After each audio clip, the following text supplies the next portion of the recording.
Most of us receive dozens of text messages every single day.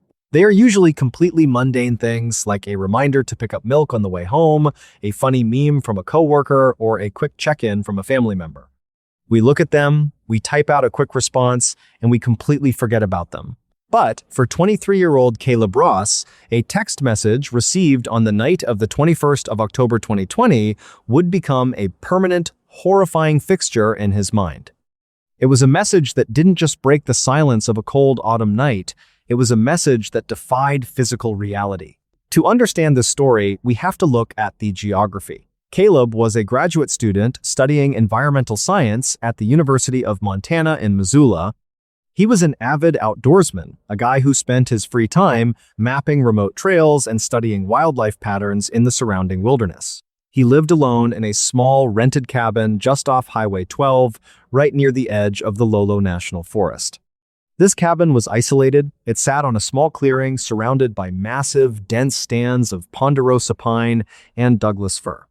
The nearest neighbor was over a mile down the road, and during the late autumn months, when the tourists left and the first heavy snows began to threaten the valley, the silence out there was absolute.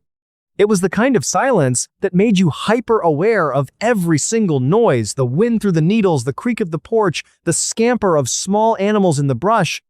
On this particular Wednesday, the weather was brutally cold. A dry, freezing wind was howling down from the mountains, shaking the branches of the trees and rattling the loose tin flashing on Caleb's roof. By 10:30 p.m., Caleb had finished his dinner and was sitting at his wooden desk reviewing topographical maps on his laptop. His only company was the crackle of the wood-burning stove in the corner of the room. Around 10:45 p.m., his phone, which was sitting on the mattress of his bed across the room, buzzed loudly against the wooden frame. Caleb didn't get up right away. He was deep in his work, and out in the Lolo area, cell service was notoriously spotty. Messages often got delayed for hours in the network queue before suddenly pushing through all at once. He figured it was just his mother or his classmate checking in on a project. 5 minutes later, the phone buzzed again. Then again. 3 times in rapid succession. Caleb sighed, pushed his chair back, and walked over to the bed. He picked up the phone and unlocked the screen. He had 4 unread text messages, all from his closest friend and hiking partner, a guy named Julian. Julian was supposed to be in Denver, Colorado, attending a week-long forestry conference. He had driven down there 3 days prior, and Caleb wasn't expecting to hear from him until the weekend. Caleb opened the conversation. The first 3 messages had been sent at exactly 6 p.m. that evening, according to the timestamp, but they had obviously just broken through the mountain signal block. The first message read, "Hey man, got bored of the conference early, driving back up through Idaho now, should be back in Missoula by midnight." The second message, sent 2 minutes later, read, "Taking the shortcut through the pass. GPS is acting weird, but I know the way. See you tomorrow." The third message was just a single blurry photo. It was taken from the interior of Julian's truck, looking out through the windshield into a pitch-black, narrow dirt road lined with dense trees. The headlights of the truck were cutting through a thick wall of fog, illuminating a white wooden mileage marker on the side of the road that read Mile 14. Caleb smiled, typing out a quick response, telling Julian to drive safe and to text him when he got into town. But before he could hit send, his phone vibrated violently in his hand.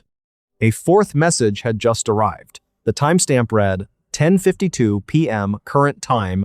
The message read, "Caleb, please help me. I am on the road outside your house.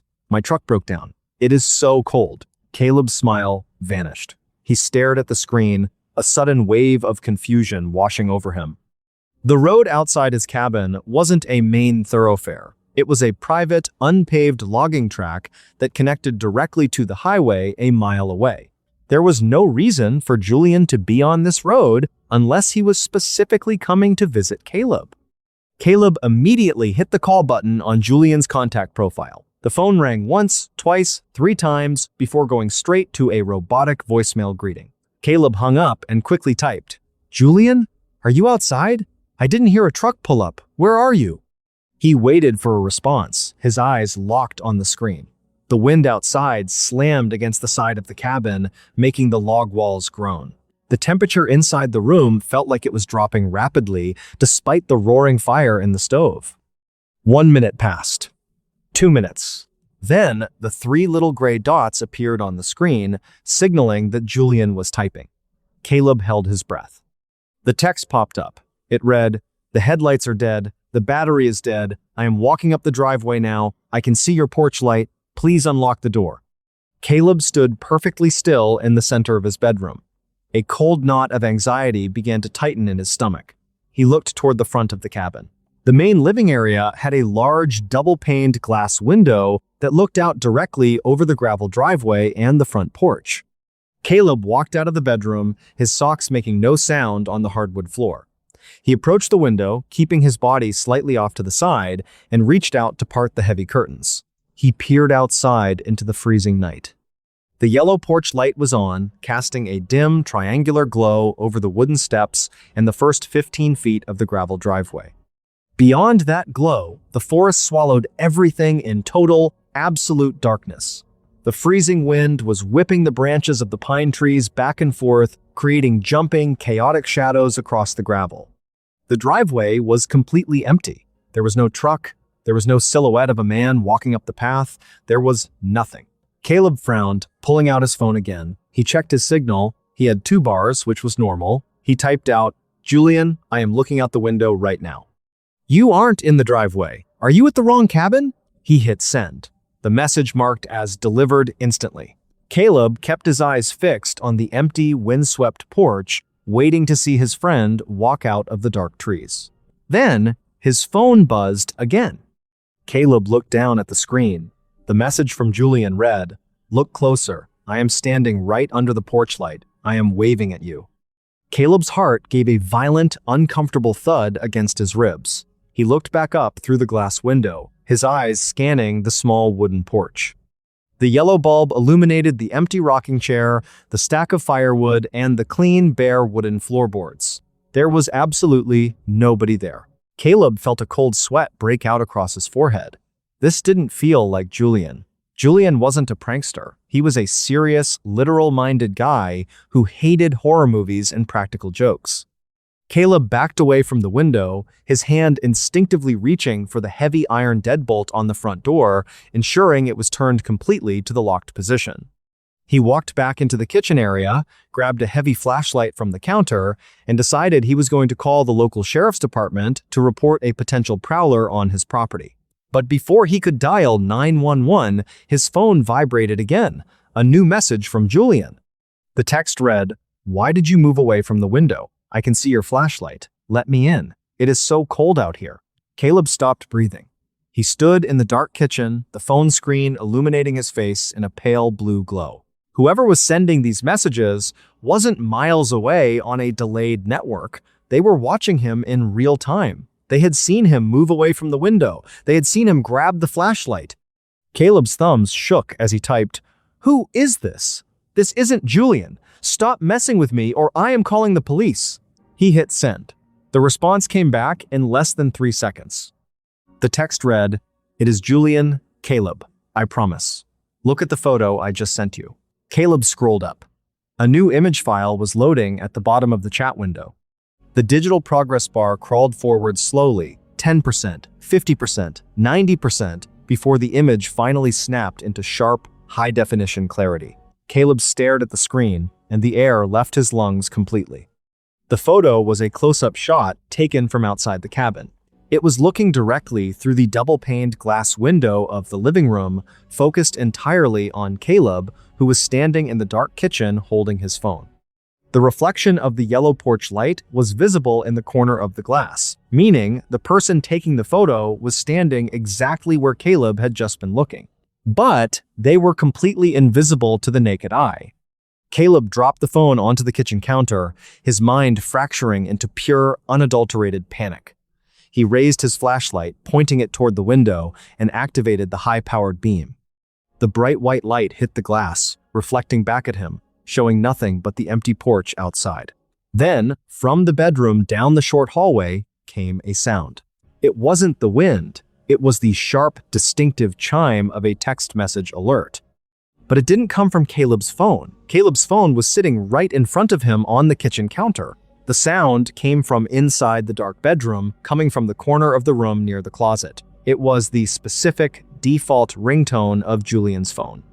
And as Caleb stood frozen in the kitchen, his flashlight beam trembling against the wall, his own phone on the counter buzzed one final time. The text read, "I found another way in. Turn around." The ringtone from the bedroom closet didn't stop. It chimed again, a cheerful electronic melody that felt completely twisted and wrong in the frozen silence of the cabin. Caleb did not turn around. His entire body felt like it had been plunged into liquid ice. He stood in the dark kitchen, his knuckles white around the handle of the flashlight, his eyes locked on his own phone screen where that final text message was still glowing in the dark. "I found another way in. Turn around." His engineering mind, the practical part of him that mapped wilderness trails, completely shattered. If Julian's phone was ringing inside the bedroom closet, then Julian wasn't in Denver. He wasn't on the highway. He was here, or at least his phone was. Then, the ringtone abruptly cut off. In its place came the sound of a heavy, wet fabric shifting against the wooden walls inside the bedroom closet. It was followed by the dry, metallic click of the closet door handle being turned from the inside. Caleb didn't look back. He didn't check the bedroom. He grabbed his phone off the counter, lunged toward the cabin's front door, and ripped the heavy iron deadbolt back. He threw the door open, flew out onto the front porch, and scrambled down the wooden stairs into the freezing Montana night. He didn't go for his truck. If his truck didn't start, he would be trapped in an enclosed space. Instead, he bolted straight into the dense tree line, sprinted past the gravel driveway, and ran blindly down the unpaved logging track toward Highway 12. The wind was screaming through the ponderosa pines, the freezing air burning his lungs with every desperate breath. He didn't have his winter jacket, only his flannel shirt, and within minutes, his hands were completely numb. He kept his flashlight turned off, navigating the dark dirt road by the faint moonlight filtering through the canopy, terrified that if he turned the light on, he would see something running alongside him in the trees. After what felt like an eternity, Caleb burst out onto the empty asphalt shoulder of Highway 12. He sprinted to the center of the road, waving his arms frantically as the headlights of a lone commercial semi-truck rounded the bend. The truck brakes screeched, the massive vehicle groaning to a halt just yards away from him. The driver, seeing a young man shivering violently, half frozen and completely consumed by panic, hauled Caleb into the cab and immediately called the Missoula County Sheriff's Department. 2 patrol cars arrived at Caleb's cabin at approximately 11:40 p.m. The deputies breached the open front door with their service weapons drawn, searching the small perimeter. The cabin was completely empty. The fire in the wood-burning stove was still crackling, throwing warm orange light across the empty living room. When the deputies entered the bedroom, they focused their flashlights on the closet door at the back of the room. The door was wide open. Sitting perfectly in the center of the closet floor, neatly arranged on top of a clean white towel, was Julian's smartphone. Next to the phone lay Julian's wallet, his driver's license, and his truck keys. The Missoula County forensics team arrived hours later to process the device. When they opened the text history on Julian's phone, they confirmed that no messages had been sent to Caleb from that device since Julian had left for Denver 3 days prior. The entire text conversation Caleb had witnessed on his own screen, the updates about the drive, the photo of mile 14, the horrifying real-time descriptions of his movements, did not exist on the network logs. According to the service provider, Caleb's phone had received those messages from an unlisted, untraceable virtual routing number that had spoofed Julian's contact ID. But the real horror of the investigation came 3 days later when a state trooper found Julian's Ford F-150 truck abandoned down a steep ravine off an unmaintained mountain pass 80 miles away from Caleb's cabin. The truck had crashed into a boulder. The front windshield was shattered, and the battery was completely dead. When search and rescue teams descended into the ravine, they found Julian's body inside the vehicle. The coroner's report concluded that Julian had died from internal injuries sustained in the crash at approximately 6:15 p.m. on Wednesday evening, exactly 15 minutes before Caleb received the first text message with the photo of mile 14. The photo itself was analyzed by federal investigators. When they enhanced the dark, blurry image looking out through the truck windshield into the foggy road, they realized they weren't looking at an empty path. Crouched right at the base of the white mileage marker, completely hidden in the shadows of the fog, was a tall, skeletal figure, its long arms wrapped around its knees, staring directly into the truck's headlights. The entity that intercepted Julian's route and manipulated Caleb's phone has never been identified. Caleb Ross never returned to his cabin in the Lolo National Forest. He abandoned his graduate studies, sold his equipment, and moved back to his family's home in Ohio, completely refusing to own a smartphone or use digital messaging platforms for the rest of his life. The case remains on the books as an unexplained missing persons investigation with elements of cyber stalking, but the file has been cold for years. The only piece of unresolved evidence is a single detail that Caleb noticed weeks after the incident, when he was reviewing his old phone bills. On the night of October 21, at exactly 10:54 p.m., 2 minutes after the final text was received, Caleb's phone registered an incoming data transfer that lasted for 40 seconds. The source was the same untraceable number. The file transferred was an audio recording. If you play it today on the Sheriff's Department's secure database, all you can hear through the static is the heavy howling sound of the Montana wind, followed by a voice that sounds exactly like Julian's, whispering a single chilling phrase over and over into the darkness. He told me what to type.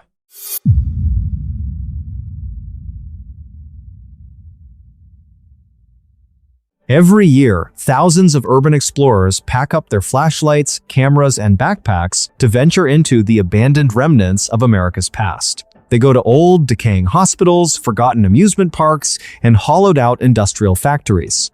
Most of the time, the only things they leave with are some cool digital photos, a bit of dust on their boots, and a unique story to tell their friends. But for 19-year-old Owen Vance and his girlfriend, Maya Lynn, a late-night trip to an abandoned asylum in late 2021 would teach them a terrifying lesson. They would learn that when you break into a place that was built to hold suffering, you might not be the only one leaving when the sun comes up. The setting for the story is the rural outskirts of Choice, Pennsylvania, just an hour outside of Philadelphia. It was the 14th of November, 2021, a night where the autumn air was completely frozen, biting at your skin, and a thick, heavy mist was rolling off the nearby Susquehanna River. The destination was the old Pennhurst State School and Hospital, a massive, sprawling brick campus that had been closed down for decades. While parts of it were used for seasonal haunted attractions, the vast majority of the old, unrenovated tunnels and outlying wards remained strictly forbidden, blocked off by rusted chain-link fences and heavy plywood boards. Owen was a sophomore at Temple University studying film. He wanted to capture some gritty, atmospheric B-roll footage for his final student project. Maya, an architecture major, was fascinated by the decaying brickwork and the eerie, skeletal structures of the early 20th century buildings. They arrived near the property around 11:30 p.m., parking Owen's dark blue Ford Focus a quarter-mile away on a narrow dirt turnout hidden by overgrown pine trees. They slipped through a tier in the perimeter fence, their breath forming rapid, white clouds in the freezing air. The silence of the asylum campus was heavy, almost suffocating.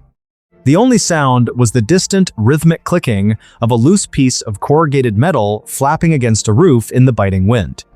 They made their way to the rear of the old dietary building, where a small basement window had been smashed open by previous trespassers. One by one, they dropped down into the absolute pitch blackness inside. Owen clicked on his high-powered tactical flashlight, the bright white beam cutting through decades of dust, peeling lead paint, and scattered debris. The air inside smelled terribly old, metallic, and damp, like a wet basement that had been sealed tight since the 1980s. For the first hour, everything went exactly according to plan. Owen captured incredible, haunting footage of rusted gurney frames, shattered medicine bottles, and old, handwritten medical logs rotting on the floorboards. At exactly 12:45 a.m., they reached the entrance of the subterranean tunnel system. These were the narrow, concrete passages that connected all the wards underground, used to transport supplies and patients during the harsh Pennsylvania winters. The tunnel was exceptionally cold, the concrete walls damp to the touch, with puddles of black, stagnant water reflecting the light of Owen's flashlight. As they walked deeper into the tunnel, Maya suddenly stopped. She grabbed Owen's jacket sleeve, her fingers digging tight into the fabric. She whispered, asking him if he heard that. Owen stopped walking. He held his breath, tilting his head forward into the darkness. At first, there was nothing but the steady, slow drip of water from the ceiling pipes striking the puddles below. Drip, pause, drip. But then, from about 50 feet ahead of them, where the tunnel took a sharp 90-degree turn into the dark, came a different sound. It was a soft, barefoot slapping sound against the wet concrete. Slap, slap, slap. It was irregular, halting, as if whatever was making the sound was dragging one of its feet behind it. Owen immediately assumed it was another urban explorer, or perhaps a homeless person seeking shelter from the freezing November cold. He raised his flashlight, directing the beam straight down the center of the tunnel, and called out a tense hello. The moment his voice echoed through the concrete chamber, the slapping sound stopped completely. Owen and Maya stood frozen for 20 seconds waiting for a reply. No one answered. The silence returned, but it felt much heavier now, charged with a sudden, malicious energy. Owen, feeling a primitive survival instinct screaming in the back of his mind, decided they had enough footage. He told Maya they were leaving. They turned around and hurried back the way they came, slipping out of the basement window and running through the dark, misty campus until they reached the safety of the Ford Focus. They locked the doors, turned the heater on high, and Owen drove frantically back toward their off-campus apartment in North Philadelphia, relieved to leave the asylum behind. They arrived at their apartment, a modest second-floor unit in a converted brick row house, around 2:15 a.m. The neighborhood was quiet, the streets lined with parked cars glistening under the yellow hum of the city streetlights. They went inside, locked the deadbolt, threw their dirty clothes into the hamper, and crawled into bed, exhausted from the adrenaline rush. Within 15 minutes, Owen fell into a deep sleep. At 4:10 a.m., Owen woke up. He didn't wake up because of a nightmare, he woke up because he felt an intense, freezing draft cutting across his face.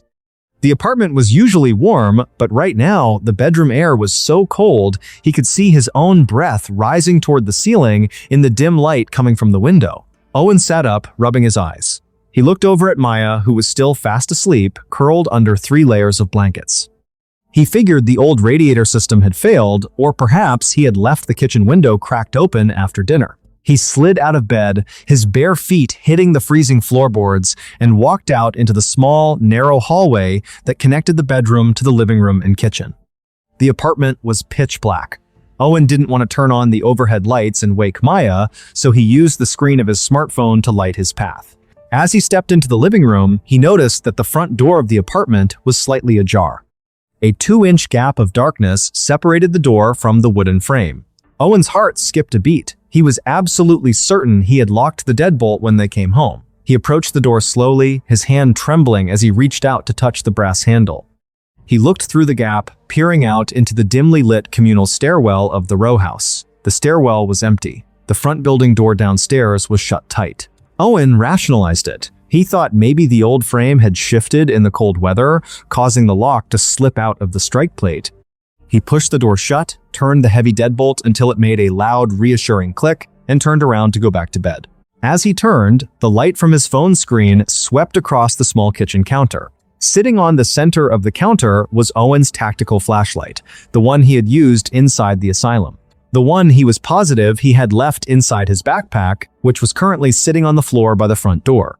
But that wasn't what made the blood turn to ice in Owen's veins. The flashlight was turned on. It wasn't casting its full bright beam because the lens was pressed flat against the wooden surface of the counter, but a dull circular ring of white light was leaking out from underneath the casing. And next to the flashlight, stamped clearly into the dust of the counter, was a wet, dark mark. It was the outline of a bare human foot, but the print was completely distorted. The heel was narrow, elongated, and the toes were splayed out at unnatural angles, leaving behind a faint, greasy residue that smelled heavily of stagnant, brackish tunnel water.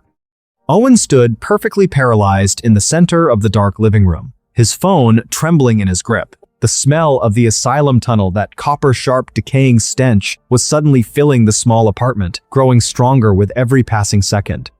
Then, from the dark hallway leading back to his bedroom, Owen heard a sound. It wasn't a creaking floorboard, it was the soft, wet, barefoot slapping sound against the hardwood. Slap, slap, slap. The sound was coming from inside his own bedroom, right where Maya was sleeping. And as Owen watched in absolute horror, the bedroom door, which he had left wide open, began to slowly swing shut from the inside. The bedroom door clicked shut, the small latch snapping into the frame with a sound that felt as loud as a gunshot in the silent apartment. Owen stood completely frozen in the dark living room. The wet, rhythmic slapping sound had stopped the moment the door closed, leaving the apartment in a suffocating, heavy silence. The copper-sharp stench of the asylum tunnel was now so thick in the air it made his eyes water. Maya was still inside that room. The thought of his girlfriend being trapped in the dark with whatever had made that footprint broke through Owen's paralysis. He dropped his phone onto the living room rug, grabbed the heavy cast-iron tactical flashlight off the kitchen counter, and sprinted down the short hallway. He threw his entire weight against the bedroom door, slamming it open so hard the doorknob gouged a hole into the drywall behind it. The bedroom was freezing, the large window facing the street was wide open, the white curtains billowing wildly in the icy November wind, letting the freezing mist from the city streets roll across the floorboards. Owen raised the flashlight, clicking the tailcap button. The powerful white beam sliced through the darkness, immediately landing on the bed. The blankets were tossed aside. Maya was not under them. Owen's heart dropped into his stomach. He frantically swept the light across the room, the desk, the television stand, the corners, nothing. He lunged toward the bed, peering over the edge to see if she had fallen to the floor. There, wedged into the narrow, dark space between the mattress and the wall, was Maya. She was curled into a tight, defensive ball, her knees pulled up to her chin, her hands wrapped white-knuckled around her head. She was shivering violently, her eyes wide and bloodshot, staring blankly at the open window. Owen dropped to his knees, reaching out to touch her shoulder. The moment his fingers brushed her skin, she let out a silent, breathless gasp, her entire body flinching away from him. Owen whispered her name, telling her it was him, that she was safe. It took 3 agonizing seconds for her eyes to focus on his face. When she recognized him, she collapsed into his chest, sobbing so hard she could barely draw air into her lungs. Through her ragged breaths, she managed to whisper what had happened. She said she had woken up from the cold draft just like Owen had. She opened her eyes in the dark, intending to call out his name, but she stopped because she realized there was someone standing at the foot of the bed. In the dim light from the street lamp outside, she could see a figure. It was entirely naked, its skin an unnatural, bruised gray color covered in patches of dried mud and river silt. The limbs were impossibly thin, the joints swollen and distorted, and it was hunched over at a horrific, unnatural angle, its long arms dangling almost to the floorboards.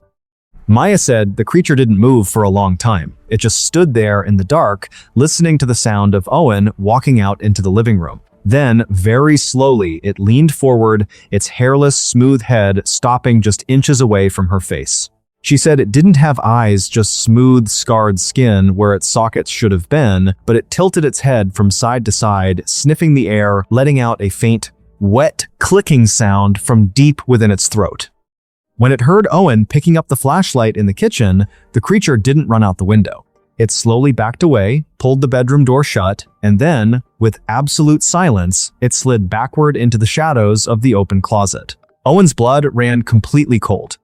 He was still sitting on the floor, holding Maya against his chest. Slowly, inevitably, his eyes drifted away from his girlfriend and focused on the far corner of the bedroom. The closet door was wide open. Owen raised the tactical flashlight, his hand shaking so violently the beam of light danced erratically across the walls. He focused the bright white circle directly into the interior of the closet, cutting through the hanging jackets and rows of shoes. The closet was empty. But hanging from the metal clothing rod, right in the center of the space, was the heavy canvas backpack Owen had used at the asylum. The zipper had been completely torn open. Inside, his film camera was missing. Then, from the dark open window behind them, came a sound. It wasn't the wind. It was a high-pitched, mocking imitation of Owen's own voice, echoing from the alleyway 3 stories below. It rasped out a single word, "Hello?" followed by a wet, rapid, barefoot slapping sound accelerating down the asphalt until it faded into the city traffic. Owen didn't wait for the police. He dragged Maya out of the apartment, leaving everything they owned behind, got into his Ford Focus, and drove straight to the nearest precinct station in downtown Philadelphia. The police investigation yielded terrifying physical evidence, but no suspects. When detectives searched the apartment later that morning, they found the missing film camera sitting on the fire escape outside the bedroom window. The lens was smashed, but the digital memory card inside was completely intact. When federal investigators extracted the data from the card, they discovered that 3 new video files had been recorded between 3:45 a.m. and 4 a.m. that night while Owen and Maya were asleep. The footage was captured from a high angle, looking directly down at the bed from the ceiling rafters.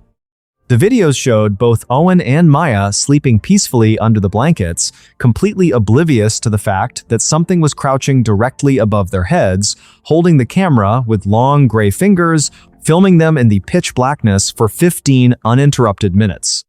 The identity of the entity has never been established.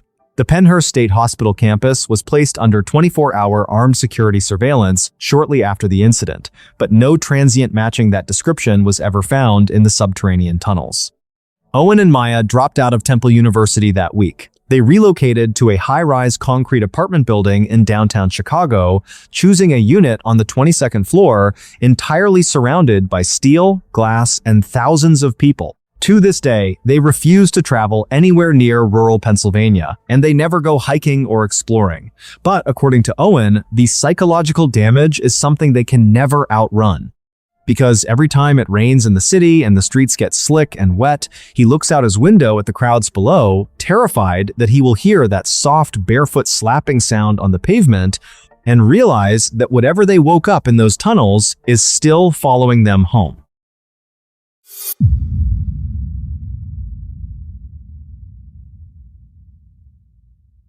Most of us consider our homes to be the ultimate sanctuary.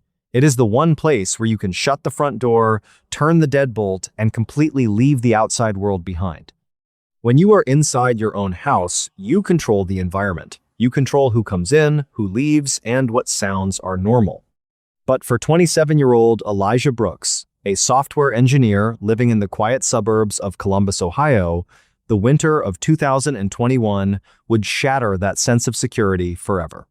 He would find out that sometimes the infrastructure meant to keep your house warm and comfortable can be used for something completely malicious. The setting for this story is a newly renovated 2-story colonial home on Oak Ridge Lane. Elijah had purchased the property in August of 2021. It was a beautiful house, built originally in the late 1950s, but a local contracting company had completely gutted the interior, installing modern drywall, new hardwood floors, and a brand new, high-efficiency central heating and air conditioning system. This system relied on a massive network of wide galvanized steel air ducts that ran through the crawl spaces, beneath the floors, and inside the hollow walls of the entire house. By December of that year, Ohio was experiencing a brutal cold snap. The outside temperature regularly dipped into the single digits, and a heavy gray blanket of snow sat thick on Elijah's roof. Because he worked from home, Elijah spent almost 24 hours a day inside the house, his ears becoming deeply attuned to the rhythmic hum of the furnace kicking on in the basement and the gentle whistle of warm air rushing through the metal vents in every room. On the night of December 12, around 11:30 p.m., Elijah was sitting in his home office on the second floor, wrapping up a late-night coding project. The house was completely silent, save for the howling wind rattling the double-paned glass windows. As he typed away on his laptop, he heard a sound. It didn't come from outside, and it didn't come from the hallway. It came from directly inside the metal air vent located on the wall just 3 feet above his desk. It was a sharp, metallic clicking noise. Click, click, click. Elijah stopped typing and looked up at the rectangular slatted grill. The noise lasted for about 5 seconds, then stopped. Elijah let out a short breath and shook his head. He figured it was just the thermal expansion of the new metal ductwork adjusting to the sudden blast of hot air from the furnace. It was a perfectly logical explanation for an older house with a new system. He closed his laptop, turned off his desk lamp, and went to bed. But the next night, at exactly the same time, 11:30 p.m., the sound returned. This time, Elijah was brushing his teeth in the master bathroom. The bathroom also had a heating vent located low to the floor near the baseboard. As he rinsed his mouth, he heard the metallic clicking again, but as he listened closely, dropping down onto one knee to get closer to the floor grill, the clicking sound evolved. It wasn't just metal expanding. It was a distinct, rhythmic scratching sound. It sounded exactly like long, thin fingernails dragging slowly across the interior bottom of the steel duct. Scritch, scritch, scritch. Elijah frowned, a slight wave of unease passing through him. He immediately thought he had a pest problem. A raccoon, a large squirrel, or a nest of rats must have found a gap in the external dryer vent or the roof exhaust and crawled inside the duct network to escape the freezing Ohio winter. He decided he would call a local wildlife removal service first thing in the morning. He went to sleep, though the rhythmic scratching echoed faintly in his mind. The next morning, a technician named Dave from a local pest control company arrived at the house. Dave spent 2 hours inspecting the entire property. He checked the basement furnace, climbed a ladder to look at the roof vents, and even used a small snake camera to peer into the main trunk of the air ducts. When Dave came back down from the attic, he looked completely puzzled. He told Elijah that the system was completely pristine. There were no signs of animal droppings, no chewed wires, and absolutely no entry points where a rodent or a larger animal could have bypassed the heavy mesh filters. Dave joked that maybe Elijah was just hearing the wind, creating a vacuum effect in the pipes, charged him $80 for the service call, and left. Elijah felt relieved, but that relief would vanish the moment the sun went down. By 1 a.m. on December 15, the storm outside had worsened. The snow was drifting high against Elijah's front porch, and the wind was making the old timber frame of the house groan. Elijah was lying in his bed, the room dark, trying to fall asleep. Suddenly, the furnace in the basement clicked off, plunging the house into a deep, dead silence. A second later, the sound in the vents started again. But it wasn't in the bathroom, and it wasn't in the office. It was coming from the large return vent located directly above the headboard of his bed. The scratching was incredibly loud now, no longer muffled by the rush of forced air. It was a heavy, deliberate sliding motion. It sounded like something very large and very heavy, dragging its body through the narrow, horizontal metal shafts. Shh, shh, shh. Elijah sat up in bed, his heart instantly hammering against his ribs. He turned his head toward the wall grill. As he watched in the dim moonlight filtering through the window, he heard a low, wet, rattling breath escape from inside the vent. It was the distinct sound of human lungs exhaling into the metal pipe. Elijah froze, his entire body breaking out in a cold, terrified sweat. An animal doesn't breathe like that. An animal doesn't navigate a vertical duct system with that kind of weight. He realized with absolute horror that there was a human being crawling inside the walls of his house. Before he could even swing his legs out of bed, the scratching sound accelerated into a frantic, chaotic scrambling. It moved away from his bedroom wall, traveling at an impossible speed through the ceiling ducts toward the center of the second floor. Thump, thump, thump, thump. The metal groaned and flexed under the weight above him. Elijah jumped out of bed, grabbed his smartphone from the nightstand, and ran out into the dark hallway. He looked up at the ceiling, where the main ventilation line ran toward the linen closet at the end of the hall. The sound stopped completely right above the linen closet. Elijah stood in the center of the hallway, the floorboards freezing beneath his bare feet. He held his phone with a trembling hand, his thumb hovering over the emergency call button. The silence of the house returned, but it was a heavy, malicious silence that made the hair on his arms stand up. Then, from inside the dark linen closet, he heard a soft plastic click. It was the sound of the ceiling access panel, the small square drywall hatch that led directly into the crawl space where the main heating trunks were installed, being slowly lifted upward. Elijah didn't wait. He sprinted back into his bedroom, slammed the heavy wooden door shut, and turned the small lock on the handle. He threw his weight against the door, his breath coming in ragged, terrified gasps as he dialed 911. The phone rang twice before a dispatcher answered. Elijah whispered frantically into the microphone, telling her his address and stating that someone was currently inside the ceiling structure of his home trying to get into his living space. The dispatcher was professional, telling him to stay behind the locked door and that she was dispatching 3 patrol units to his location immediately. As Elijah stood there, his shoulder pressed hard against the bedroom door, he felt a sudden vibration through the wood. It wasn't someone knocking on the door. The sound was coming from directly inside his bedroom again. Elijah slowly turned his head around, his eyes scanning the dark room until they landed on the rectangular metal heating vent located high up on the wall across from his bed. The slatted iron grill, which had been securely screwed into the drywall with 2 heavy steel screws, was completely missing. It had been pulled into the wall from the inside. And from the dark, square opening of the empty duct, a pair of long, pale human fingers slowly reached out, gripping the edge of the drywall. The long, pale fingers gripped the edge of the drywall with an immense, steady pressure. Slowly, a second hand emerged from the dark, square opening of the air duct, its knuckles scraping against the sharp metal casing with a dry, rhythmic sound. Elijah was still pinned against the bedroom door, his phone pressed tight to his ear. The 911 dispatcher was speaking to him, her voice a distant tiny buzz from the speaker, asking him if he was still safe. Elijah couldn't answer. His throat was completely locked by pure, primitive survival terror. In the dim, pale light of the Ohio winter night, Elijah watched as a face began to push forward through the narrow ventilation opening. It didn't look like a normal human head. It was impossibly thin, the skin stretched so tight over the skull that the cheekbones looked like razor blades beneath the flesh. The hair was patchy, matted with gray fiberglass insulation and black coal dust from the old chimney lining, but it was the eyes that made Elijah's heart completely stop.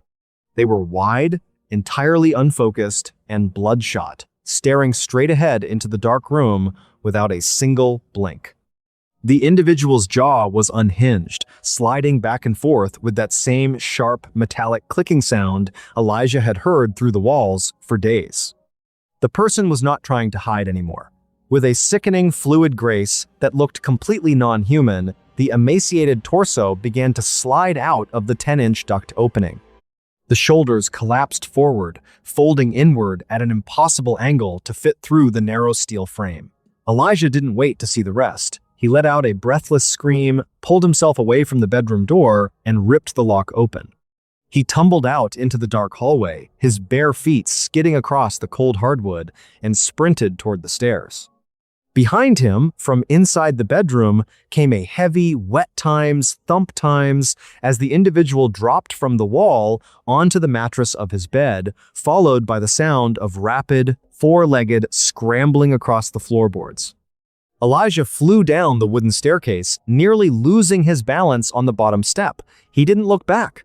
He ran straight into the kitchen, threw open the heavy back door leading to the deck, and burst out into the freezing, knee-deep snow of his backyard. The sub-zero Ohio air hit his bare skin like physical needles, but the adrenaline overrode the cold. He scrambled through the deep snowdrifts, screaming for help, until he reached the wooden fence separating his property from his neighbor's house. Just as he reached the fence, the dark, quiet suburban street was flooded with the bright, flashing blue and red lights of 3 Columbus Police Department patrol cars. The units slammed their brakes against the icy asphalt, their sirens wailing into the night. Elijah collapsed over the fence, shouting to the officers, pointing frantically back at the second-story windows of his house. The officers breached the front door with their weapons drawn, moving through the colonial home in a tactical sweep. They searched the first floor, the kitchen, and then ascended the stairs to the master bedroom. The house was completely silent. The individual was gone. But what the forensic investigators and structural engineers discovered inside Elijah's home over the next 72 hours is what makes this case an absolute nightmare. When the police technicians climbed up into the attic crawl space through the access panel in the linen closet, they found a fully functioning living space hidden between the drywall and the roof insulation. There was a sleeping bag, 3 dozen crushed aluminum cans of cheap soda, a collection of hand-drawn maps detailing the exact daily schedule of Elijah's movements, and a small portable toolkit. The suspect hadn't just broken into the house that night. By analyzing the dust patterns and the wear on the galvanized steel pipes, the engineers determined that the individual had been living inside the hollow walls and crawl spaces of the house since September, just weeks after Elijah had moved in. The local contracting company that had renovated the colonial home had hired a series of unverified short-term day laborers to help install the massive central heating system. One of those laborers, a deeply disturbed, unidentified transient from the Cleveland area, had intentionally modified the blueprint of the air ducts during construction. He had created a large horizontal trunk line that bypassed the standard structural supports, specifically designed to be wide enough for an emaciated human body to navigate. For nearly 4 months, while Elijah was coding at his desk, eating dinner, or sleeping in his bed, this individual was crouching directly above him or behind the drywall, listening to his conversations and watching him through the slatted grills of the vents. The metallic clicking sound Elijah had heard wasn't the expansion of the pipes. It was the suspect using a short screwdriver to unscrew the vent grills from the inside, slowly preparing the openings so they could be popped out at a moment's notice. Despite an intense, week-long sweep of the surrounding woods and suburban neighborhoods, the suspect was never captured.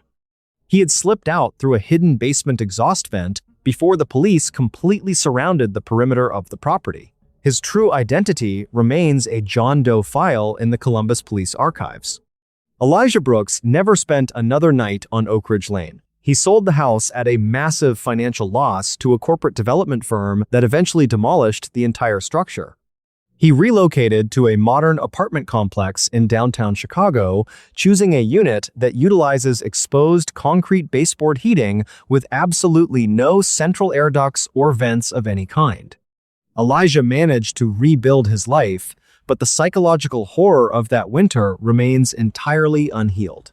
Because to this day, whenever Elijah enters a public building, an office, or a hotel room, he doesn't look at the furniture or the decor.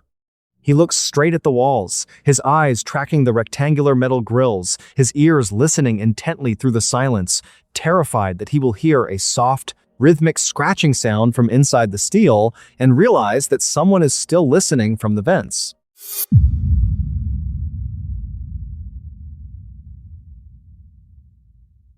The sport of cave diving is widely considered to be one of the most dangerous extreme activities on the planet. When you go skydiving or mountain climbing, if something goes wrong, your instinct is to look up toward the open sky where the rescue can come from. But when you are hundreds of feet deep inside an underwater cave system, there is no up. Up is solid stone. There is only forward, backward, and the absolute crushing darkness of the earth. If you make a mistake, even a tiny micro mistake that takes less than a second to execute, the environment does not forgive you. For 24-year-old Wyatt Briggs, a certified dive master from northern Florida, a routine exploration in the summer of 2019 would turn into a masterclass in survival terror. He would learn that a distance of just 100 feet can become an impassable chasm between life and the deep dark. The setting for this story is the Peacock Springs State Park, located in Live Oak, Florida. It was the 14th of July, 2019. A day where the southern humidity was so thick it felt like trying to breathe through a wet towel, with the afternoon sun beating down brutally on the oak trees and the limestone sinkholes. Peacock Springs is famous among the global diving community because it contains miles of flooded subterranean passages that twist and turn through the ancient Florida aquifer. The water inside these caves is crystal clear, sitting at a constant, refreshing 72 degrees, which makes it incredibly tempting for divers looking to escape the blistering summer heat. Wyatt was not an amateur. He had over 300 log dives, many of them inside overhead environments. He knew the golden rules of cave diving by heart. Always maintain a continuous guideline to the open water, never pass a restriction without assessing your air supply, And follow the rule of thirds: 1/3 of your air to go in, 1/3 to come out, and 1/3 held in absolute reserve for emergencies. On this particular Sunday, around 2:15 p.m., Wyatt arrived at the park entrance with his regular dive partner, a guy named Austin. They were planning to explore a lesser-known offshoot of the main tunnel system, a narrow, restrictive passage, colloquially known among locals as the Peanut Tunnel because of how tightly the limestone walls squeezed together in the center. They geared up at the wooden benches near the water's edge, checking their twin aluminum tanks, their primary and backup flashlights, and their regulator hoses. Everything was pristine. They waded into the cool teal water of the sinkhole, adjusted their masks, and dropped below the surface, leaving the hot Florida sun behind. As they descended into the mouth of the cave, the ambient sunlight quickly faded, replaced by the sharp blue-white beams of their high-powered dive lights. The main cavern was majestic, featuring giant white limestone pillars and wide vaulted chambers that felt like an underground cathedral. They clipped their primary reel to the permanent gold line that marked the main trail and swam deeper into the darkness. At exactly 2:45 p.m., they reached the entrance of the Peanut Tunnel, located about 400 feet from the surface opening and 80 feet below the ground level. The entrance was a small, horizontal slit in the rock face, barely wide enough for two divers to swim side by side. Austin went first, his fins kicking in a slow, precise, modified frog kick designed to prevent disturbing the delicate silt on the floor of the cave. If a diver panics and kicks wildly, the fine mud on the bottom will instantly stir up, turning the crystal-clear water into a zero-visibility room that resembles chocolate milk. Wyatt followed close behind, holding the aluminum spool, letting the nylon guidelines slide smoothly between his gloved fingers. The tunnel was tight. The jagged limestone ceiling was rubbing against the top of Wyatt's twin tanks, creating a dry, scraping sound that echoed through his helmet. Scrape, slide, scrape. They navigated the narrow passage for about 15 minutes, moving deeper into an uncharted section of the aquifer. The architecture of the cave was changing, the walls becoming darker, stained with black manganese deposits that seemed to absorb the light from their flashlights. Around 2 p.m., they reached a dead-end chamber. The tunnel simply tapered off into a solid wall of porous stone. Austin turned his body around in the confined space, gave Wyatt the standard OK hand signal with his light, and indicated it was time to turn back. They had used exactly 1/3 of their air supply. Wyatt nodded, prepared to turn his body around to lead the way out along the line. But as he rolled his torso to the left, his heavy metal pressure gauge caught on a sharp, protruding shard of limestone. It was a tiny snag, a micro-movement. Wyatt didn't even feel it happen, but the sharp rock acted like a knife, severing the high-pressure rubber hose connecting his tank to the gauge. Instantly, a deafening, violent roar erupted inside the small stone chamber. A massive, chaotic explosion of silver air bubbles burst out from behind Wyatt's left shoulder, completely obscuring his vision and throwing his body violently against the ceiling. The high-pressure air was escaping at an alarming rate, creating a vacuum effect that began to freeze the regulator in his mouth. Panic is the ultimate killer in underwater environments. When your heart rate spikes, your lungs demand 3 times more oxygen, and your logical brain shuts down. Wyatt knew this. He forced himself to freeze, closing his eyes in the center of the roaring bubble storm, trying to locate the source of the leak by touch. Austin saw the explosion of bubbles and immediately swam toward his partner, pulling his own backup regulator hose free to offer it to Wyatt. But the visibility in the tiny chamber was deteriorating at a terrifying speed. The violent turbulence from the leaking air had completely disturbed the floor silt. Within 10 seconds, the crystal-clear water vanished, replaced by a thick, opaque wall of brown mud. Visibility went from 100 feet to absolute 0. Wyatt was completely blind. He couldn't see his own hands, he couldn't see Austin's light, and the roar of the escaping air was so loud he couldn't hear anything else. He reached out his right hand, searching for the nylon guideline, his only link to the living world. His fingers brushed against the thin cord, but as he gripped it, the line suddenly went slack. When Wyatt had been thrown against the ceiling by the air explosion, the sharp rock that severed his hose had also cut straight through the nylon guide wire. The line had snapped. Wyatt was floating in total darkness inside a mud-filled stone box 80 feet below the earth, with his air supply rapidly emptying into the cave. He reached out into the black water, trying to find Austin, but his hands met only empty space. Austin was gone, lost somewhere in the zero-visibility soup. Wyatt's pressure gauge was dead, but he could tell by the decreasing resistance in his regulator that he had less than 2 minutes of air left in his tanks. He made a choice. He couldn't stay in the chamber waiting for Austin. He had to move. He remembered the direction of the exit tunnel before the silt-out occurred. He dropped his body lower, pressing his chest flat against the mud of the cave floor, using his bare fingertips to feel the contours of the rock face crawling forward like a soldier in a trench. He crawled for what felt like miles, his lungs burning, the regulator making a dry, whistling sound as the pressure dropped to critical levels. Suddenly, his fingers met a vertical drop-off. He had crawled out of the peanut tunnel, but he wasn't in the main cavern. He had slipped into a completely unknown vertical chimney fissure that dropped down into the deeper, uncharted sections of the cave system. He checked his primary flashlight. The battery was dying, the bright white beam fading into a dull, sickly yellow glow that could barely penetrate the muddy water. Then his regulator gave one final dry gasp. The air was completely gone. Wyatt held the last pocket of air in his lungs, his throat locking up. He looked up, searching for any sign of a blue-white light from Austin's search team. There was nothing but black stone. He was trapped inside a vertical chimney, completely alone, precisely 100 feet away from the permanent gold line that led to safety. And his clock had just run out. With no air left in his tanks, the human instinct to survive takes over, and it is a terrifying thing. Your brain starts screaming at you to open your mouth and inhale, even though it knows that doing so will fill your lungs with water and end your life right there. Wyatt knew he had maybe 60 seconds before his consciousness slipped away. He refused to open his mouth. He reached back with his hands, fumbled with the plastic buckles of his heavy diving harness, and stripped the twin aluminum tanks completely off his back. He let them drop. The heavy metal cylinders vanished down into the black abyss of the vertical chimney, hitting the hidden bottom with a muted clunk. Without the weight of the empty tanks, Wyatt became slightly buoyant. He used his remaining strength to pull his body upward through the narrow limestone chimney, scraping his chest and arms against the razor-sharp rock edges. He didn't care about the pain.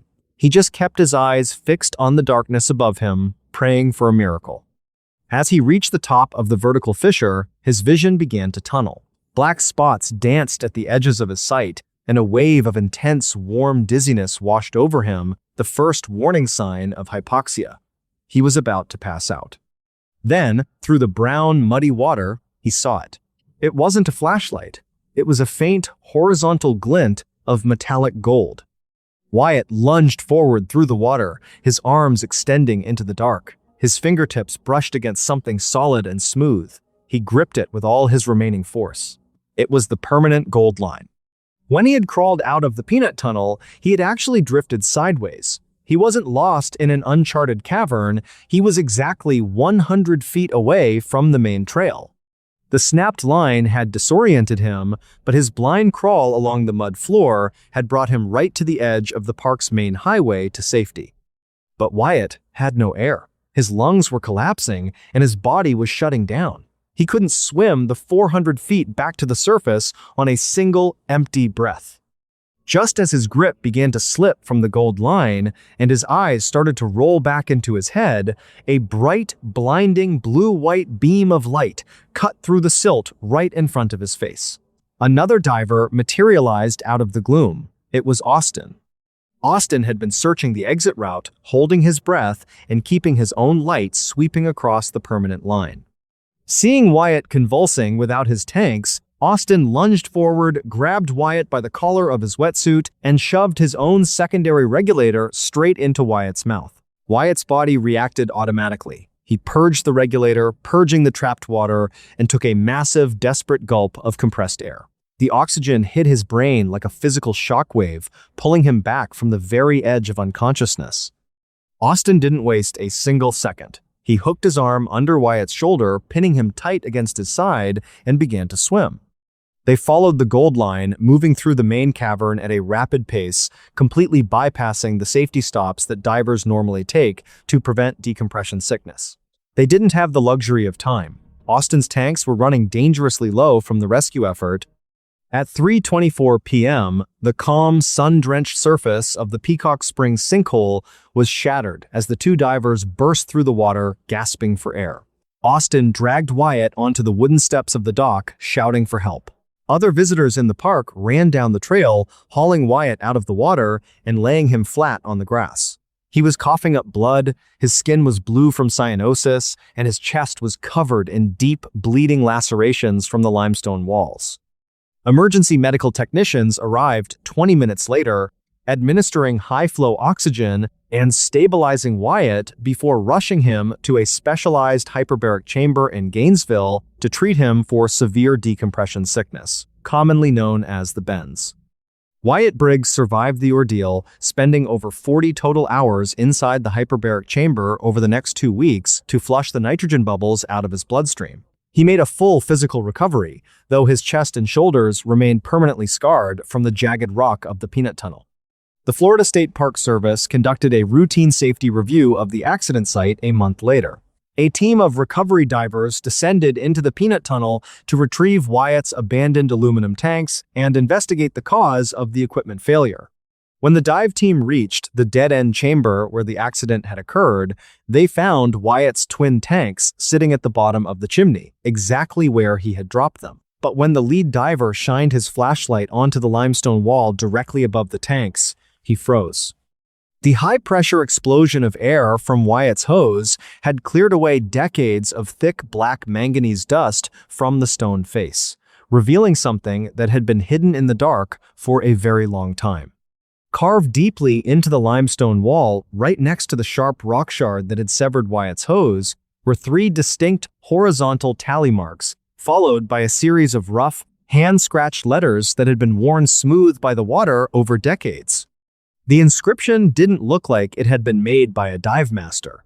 It looked like it had been carved with a survival knife by someone trapped in the dark long before modern diving equipment even existed. The faded letters read, "No way out." To this day, Wyatt Briggs refuses to enter the water. He sold all of his expensive diving equipment, canceled his master certification, and relocated to the high, arid plains of Wyoming, working as a land surveyor where the earth is wide, dry, and completely visible under the open sky. He managed to move on, but the psychological weight of that summer afternoon has never left him. Because according to Wyatt, the true terror of the experience isn't the memory of the drowning or the darkness. The true terror lives in the realization of how fragile the line between life and death truly is. Every time he looks at a map or walks across a field, his mind measures the distance. He realizes that you can be completely safe, surrounded by family and sunshine, but if you take just one wrong step, you can find yourself exactly 100 feet away from a dark hole in the world where nobody can hear you scream.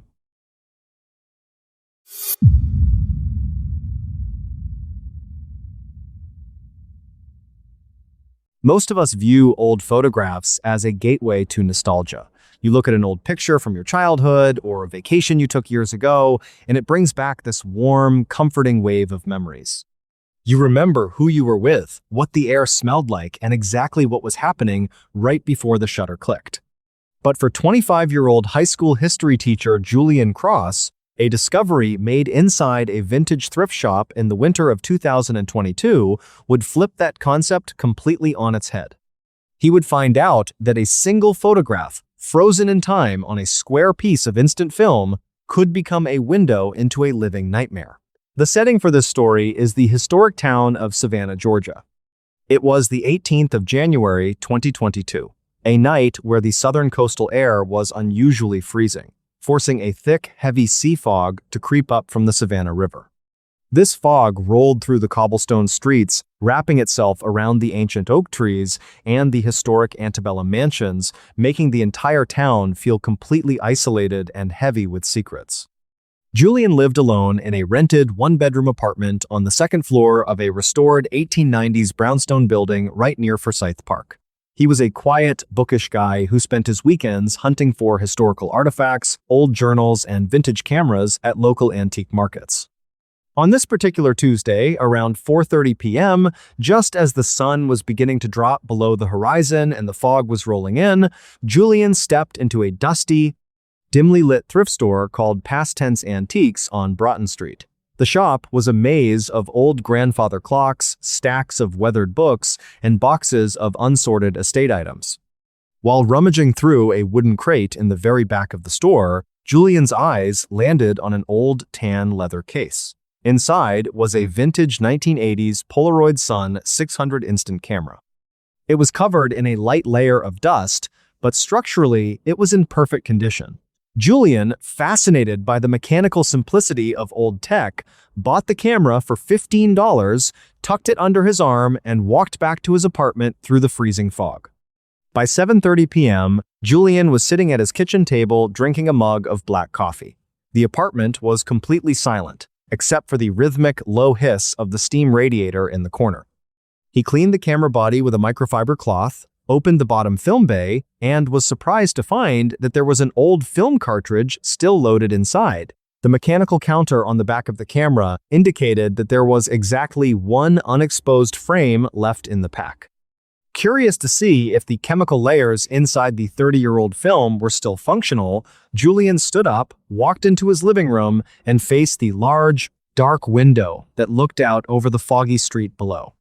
He raised the heavy plastic viewfinder to his right eye, pressed the red shutter button on the side of the casing, and let out a short gasp as the camera's internal flash exploded with a bright, blinding pop of white light. The camera let out a loud mechanical hum, and a single square Polaroid photo slowly ejected from the bottom slot. Julian pulled the wet print out, laying it flat on the wooden coffee table under the soft amber light of his floor lamp. If you know anything about classic Polaroid film, you know that the image doesn't appear instantly. It starts as a blank slate gray square, and over the course of 3 to 5 minutes, the chemicals slowly develop, revealing the image from the inside out. Julian watched the gray square. Slowly, the dark outlines of his living room window began to materialize. Then, the reflection of the floor lamp appeared as a soft orange blob in the center of the frame. But as the final chemical layers settled and the image snapped into sharp clarity, Julian's smile completely faded. The photograph wasn't just a picture of his living room window. Standing right outside the glass, on the narrow iron fire escape ledge that sat directly over the street, was a man. The flash from the camera had caught him perfectly against the thick white fog. He was remarkably tall, wearing a filthy, oversized gray wool coat that looked completely soaked with moisture. His head was bald, his skin an unnatural, waxy white color, and he was leaning his torso forward at a strange 30-degree angle, pressing his face flat against the exterior window pane. But what made the hair on Julian's arms stand up was the man's expression. His eyes were wide, completely bloodshot, staring straight through the glass directly into the camera lens. His mouth was stretched open into a wide, toothless grin that looked completely hollow and manic. Julian's heart gave a violent, uncomfortable thud. He immediately turned around and looked at the actual living room window behind him. The glass was empty. The thick sea fog was swirling against the exterior pane, but there was nobody on the fire escape. Julian let out a shaky breath, rubbing his temples. He tried to rationalize it using logic. It was an old pack of film that had been sitting inside a used camera for decades. The image he was seeing must be a double exposure, a ghost image from a photograph taken by the camera's previous owner 30 years ago, which had somehow failed to develop fully until Julian pressed the shutter tonight. It was the only explanation that made physical sense. Relieved by his own logic, Julian tossed the photo onto the coffee table, checked the heavy deadbolt lock on his front door, and decided to turn in for the night. He walked into his bedroom, turned off the lights, and crawled under the covers, listening to the heavy wind whipping the fog through the trees in the park outside. At 2:14 a.m., Julian woke up. He didn't wake up from a dream. He woke up because he heard a very distinct, sharp noise coming from the living room. It was a slow, rhythmic tapping sound against a hard surface. Tap, tap, tap. It didn't sound like wood creaking, and it didn't sound like the radiator. It sounded exactly like a long, thick fingernail clicking against a pane of glass.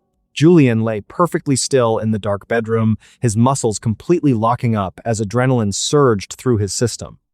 The tapping stopped for 10 seconds, then started again, louder this time, coming from the direction of the living room fire escape window. Julian pulled the blankets aside, his bare feet hitting the cold floorboards. He reached into his nightstand drawer, pulled out a heavy steel flashlight, and crept slowly out of the bedroom into the narrow, dark hallway. The apartment was freezing. The air felt heavy, damp, and smelled sharply of river silt and old wool, a scent that shouldn't be inside a locked second-floor apartment. Julian reached the edge of the living room. He didn't turn on the overhead lights. He kept his flashlight turned off, using the faint, pale glow of the street lamp filtering through the fog to navigate. He approached the coffee table, intending to grab his phone to call the Savannah Police Department. As he reached down toward the table, his hand brushed against the square Polaroid photograph he had left under the lamp. Involuntarily, Julian raised the photo to his eyes, looking at it in the dim gray light coming from the window. The image had changed. The chemical development process was completely finished now, but the man in the gray coat was no longer standing outside on the fire escape ledge. In the photograph, the living room window was wide open, the white curtains blowing inward. The tall, pale man had moved. He was now standing completely inside the living room, his oversized coat dripping water onto Julian's rug, his torso leaning forward at that same horrific angle as he stared directly at the bedroom hallway where Julian was currently standing. Julian's breath caught in his throat. He dropped the photo onto the floor, his mind fracturing into pure terror. A photograph cannot change after it is printed. It is a physical impossibility. Then, from the darkness of the living room right in front of him, came a sound. It wasn't a tap on the glass. It was the heavy, wet sound of a thick fabric shifting in the dark, followed by a low, wheezing breath that carried the distinct smell of stagnant river water. Julian raised his flashlight, his hand shaking so violently the metal casing rattled against his fingers, and pressed the button. The powerful white beam of light sliced through the darkness of the living room, illuminating the empty sofa, the rug, and the window. The window was shut tight. The deadbolt was in place. There was absolutely nobody there. But as Julian lowered the flashlight beam toward the floor, the light caught the surface of the coffee table. Sitting right next to the vintage Polaroid camera was a brand new, freshly developed square photograph. It was resting face up on the wood. Julian walked forward like a man in a trance, his boots feeling heavy as lead. He pointed the flashlight straight down at the new print. The photo was a high-definition shot of the dark hallway he had just crawled out of. It was taken from an angle inside the room, looking directly at Julian's back as he stood by the table. And standing right behind Julian in the frame, its long, pale fingers hovering just inches above his shoulder, was the man in the gray coat. Julian felt a cold sweat break out across his entire body. He didn't turn around, he didn't look behind him. He dropped the flashlight, lunged toward the apartment's front door, and ripped the lock open, screaming for help as he bolted out into the foggy, deserted corridor. Julian did not look back as he threw himself into the narrow, dimly lit communal corridor of the brownstone. He flew down the old wooden staircase, his bare feet barely touching the steps, and slammed his entire weight against the heavy glass double doors at the main entrance. He burst out into the freezing Savannah night, stumbling onto the wet cobblestones of Broughton Street. The sea fog was so thick now that the street lamps looked like distant bleeding halos of yellow light. Julian ran blindly through the mist, his throat raw, his chest heaving as the freezing air burned his lungs. He didn't stop until he reached the bright, neon-lit perimeter of a 24-hour convenience store 3 blocks away. The clerk, seeing a young man pale as a sheet, shivering violently in his pajamas and whispering incoherently about a photograph, immediately locked the store doors and called the Savannah Police Department. 2 patrol cars arrived at the convenience store within 5 minutes, and after taking a brief, chaotic statement from Julian, 3 armed officers escorted him back to his apartment building to investigate a potential home invasion. The officers led the way up the stairs, their service weapons drawn, their heavy boots thudding against the wooden steps. When they reached the 2nd floor, the door to Julian's apartment was still wide open just as he had left it. The officers moved through the small apartment in a tactical sweep, clearing the kitchen, the living room, and the bedroom. The space was completely empty. The windows were locked from the inside, the fire escape was clear, and there was absolutely no physical sign of a struggle or a forced entry. But what the responding officers found sitting on the wooden coffee table in the center of the living room is what transformed this case from a standard prowler report into an absolute psychological nightmare. The vintage Polaroid camera was sitting exactly where Julian had left it. Next to it, resting face up on the dark wood, were the 2 square photographs. The lead officer picked up the first photo, the one Julian had taken of the window. The chemicals had completely stabilized. The image showed the living room window, the white curtains, and the thick sea fog outside. But the tall, pale man in the gray coat was gone. The fire escape ledge was completely empty. The officer then picked up the second photo, the one that had materialized on the table, while Julian's back was turned. The photograph was a crystal-clear, high-definition shot of the empty hallway leading to the bedroom. But Julian wasn't in the frame anymore, and neither was the man in the gray coat. Instead, the photo was focused entirely on the wooden coffee table itself. On the surface of the table in the photograph, written in dark, wet fluid that looked like Black River silt, was a short, hand-scratched message. The officers immediately turned their flashlights down toward the actual physical coffee table in front of them to see if someone had written on the wood. The tabletop was completely clean. There was no silt, no moisture, and no text on the physical wood. But when they looked back at the photograph, the message on the table inside the image was sharp and legible. It read, "I am under the bed." A sudden, heavy silence fell over the room. The 3 officers slowly turned their heads toward the open bedroom doorway at the end of the hall. The lead deputy drew his weapon again, gesturing for the others to follow him. They walked slowly into the dark bedroom, their flashlights cutting through the gloom, and dropped down onto their knees to peer beneath the heavy wooden bed frame. The space under the bed was completely empty. There was nothing but dust bunnies and a spare blanket. However, when the detectives from the forensics unit arrived later that morning to process the apartment, they discovered a hidden crawlspace hatch located directly beneath the rug under Julian's bed. The hatch led to an old, forgotten maintenance shaft that ran through the hollow center of the 1890s building, connecting the basement directly to the floorboards of the 2nd-story apartments. Inside that narrow, pitch-black shaft, the forensics team found a nest of old wet blankets, several empty water bottles, and a pile of discarded Polaroid film backings dating from the mid-1980s to the present day. The suspect hadn't just broken into the apartment that night. Someone had been living inside the walls of the building for months, using the maintenance shaft to observe Julian through the small gaps in the floorboards and the radiator pipes. The most terrifying discovery came when the FBI's cybercrime unit analyzed the vintage Polaroid camera itself. The internal mechanisms had been meticulously altered. Someone with an advanced knowledge of optics had installed a tiny secondary lens and a fiber optic delay circuit inside the film bay. The camera hadn't captured a ghost image, and it hadn't captured a supernatural event. The mechanism had been rigged so that whenever a photograph was taken, the secondary lens would secretly expose a pre-recorded image onto the next frame in the cartridge. The tall, pale man in the gray coat wasn't a spirit. He was a real, living person who had built the device, planted it in the thrift store on Broughton Street, and then waited inside the walls of Julian's apartment for him to buy it, bring it home, and press the shutter. Despite an extensive investigation that lasted for over a year, the identity of the man in the gray coat was never discovered. He had evacuated the maintenance shaft through a basement drainage tunnel before the police officers ever arrived at the building. Julian Cross never spent another night in Savannah, Georgia.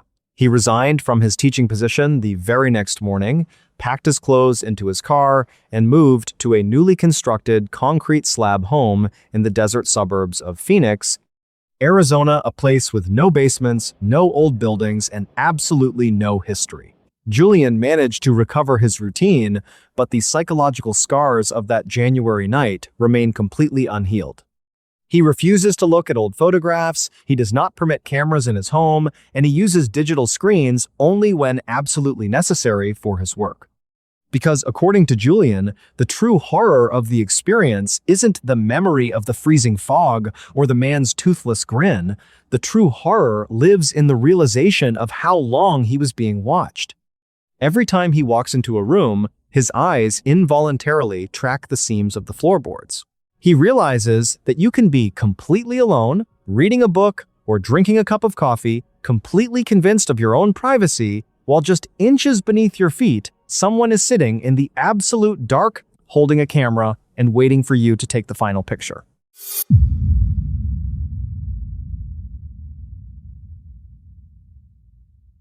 The appeal of amateur spelunking, or cave exploring, is that it allows regular people to become true pioneers.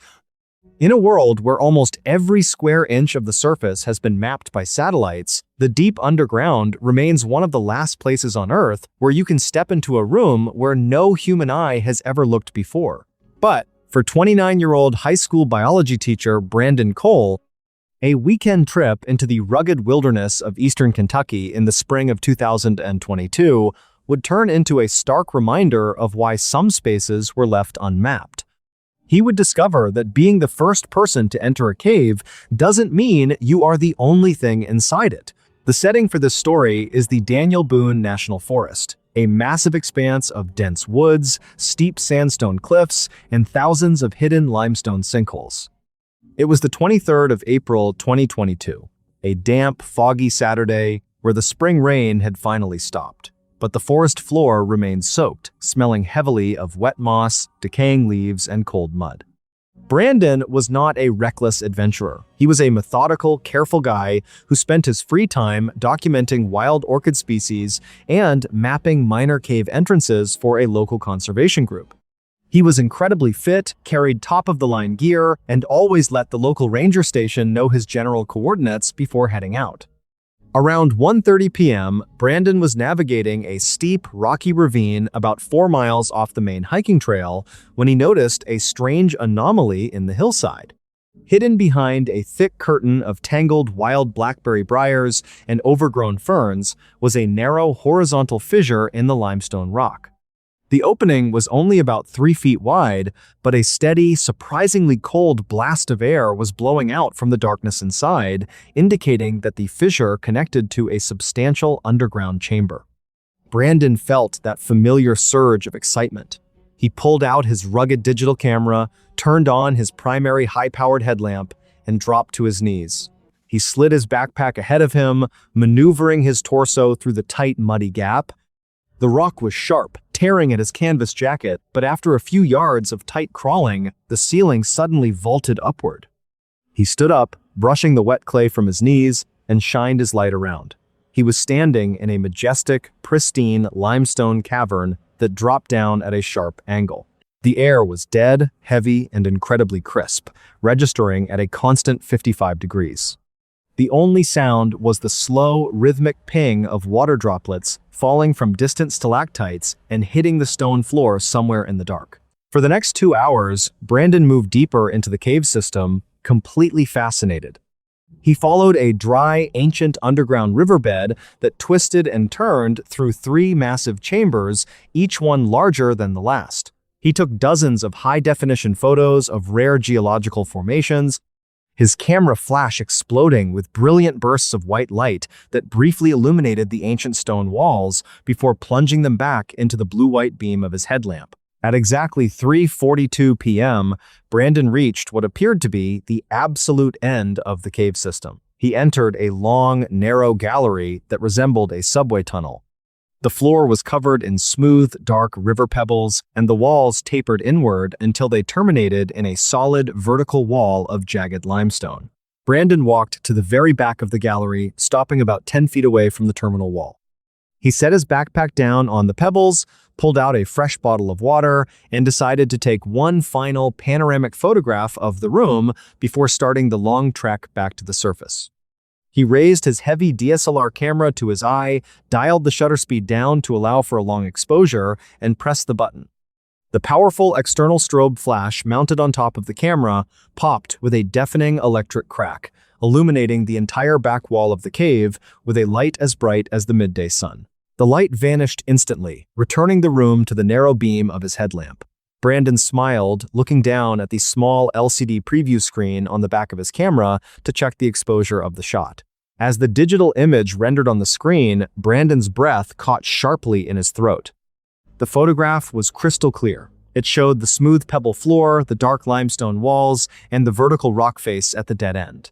But standing precisely in the far left corner of the terminal wall, completely hidden within a deep shadow that his headlamp had missed, was a shape. It wasn't a rock formation. The geometry was entirely wrong. It was a towering, skeletal figure, standing well over 6.5 feet tall. The entity was completely naked, its skin a dull, bruised gray color that looked slick, oily, and completely hairless. It was pressed tight into the corner, its long, emaciated limbs folded inward against its torso like a compressed insect. But what made Brandon's blood run completely cold was its posture.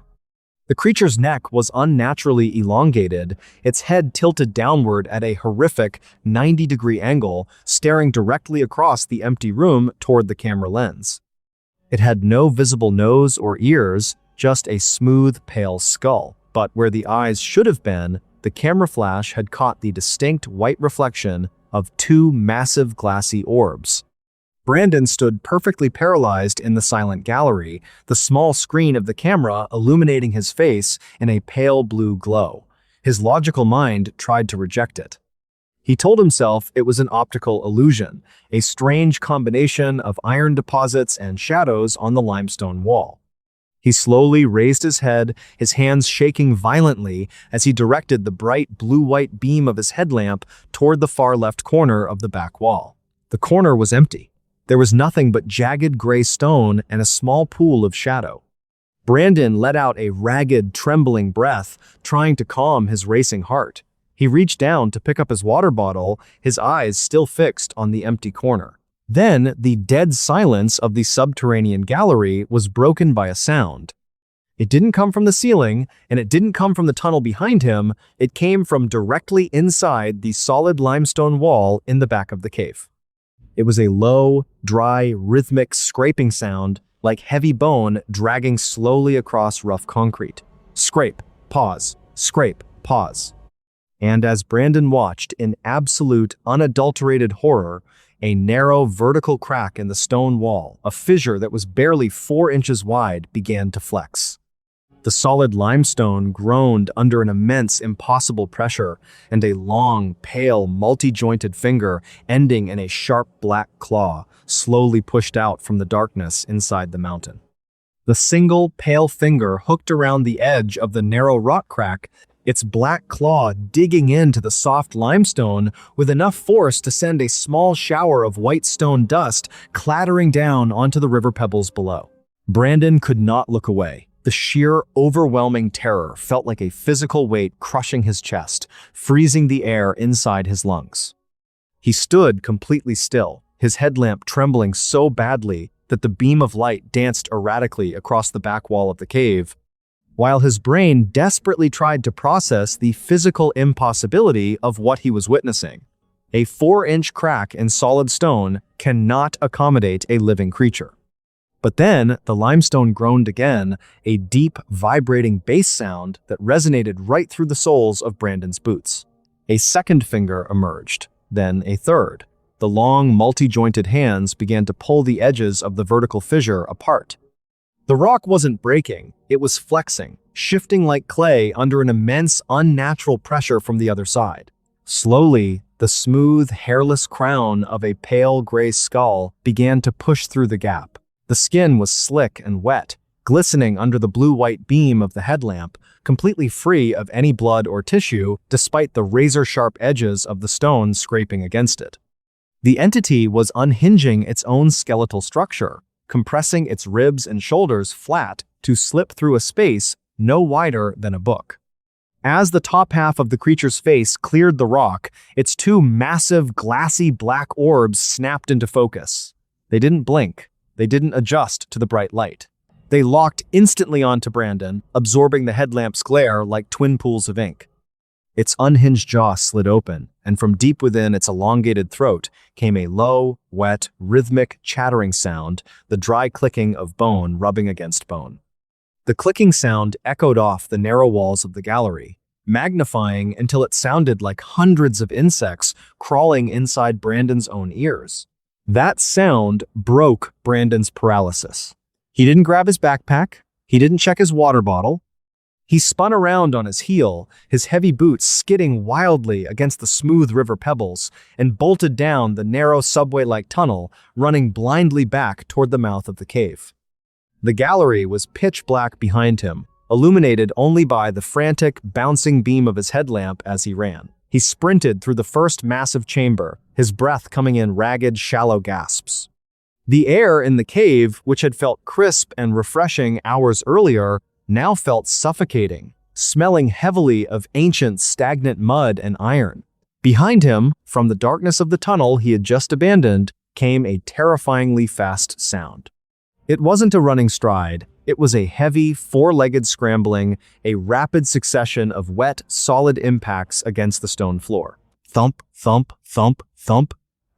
The entity was moving with an insect-like velocity, its long, double-jointed limbs propelling its emaciated body across the rocks at a speed no human could ever match. Brandon reached the steep, rocky slope that led to the second chamber. He scrambled up the loose stones on his hands and knees, tearing his fingernails against the rock, his headlamp swinging wildly. He looked over his shoulder for a fraction of a second.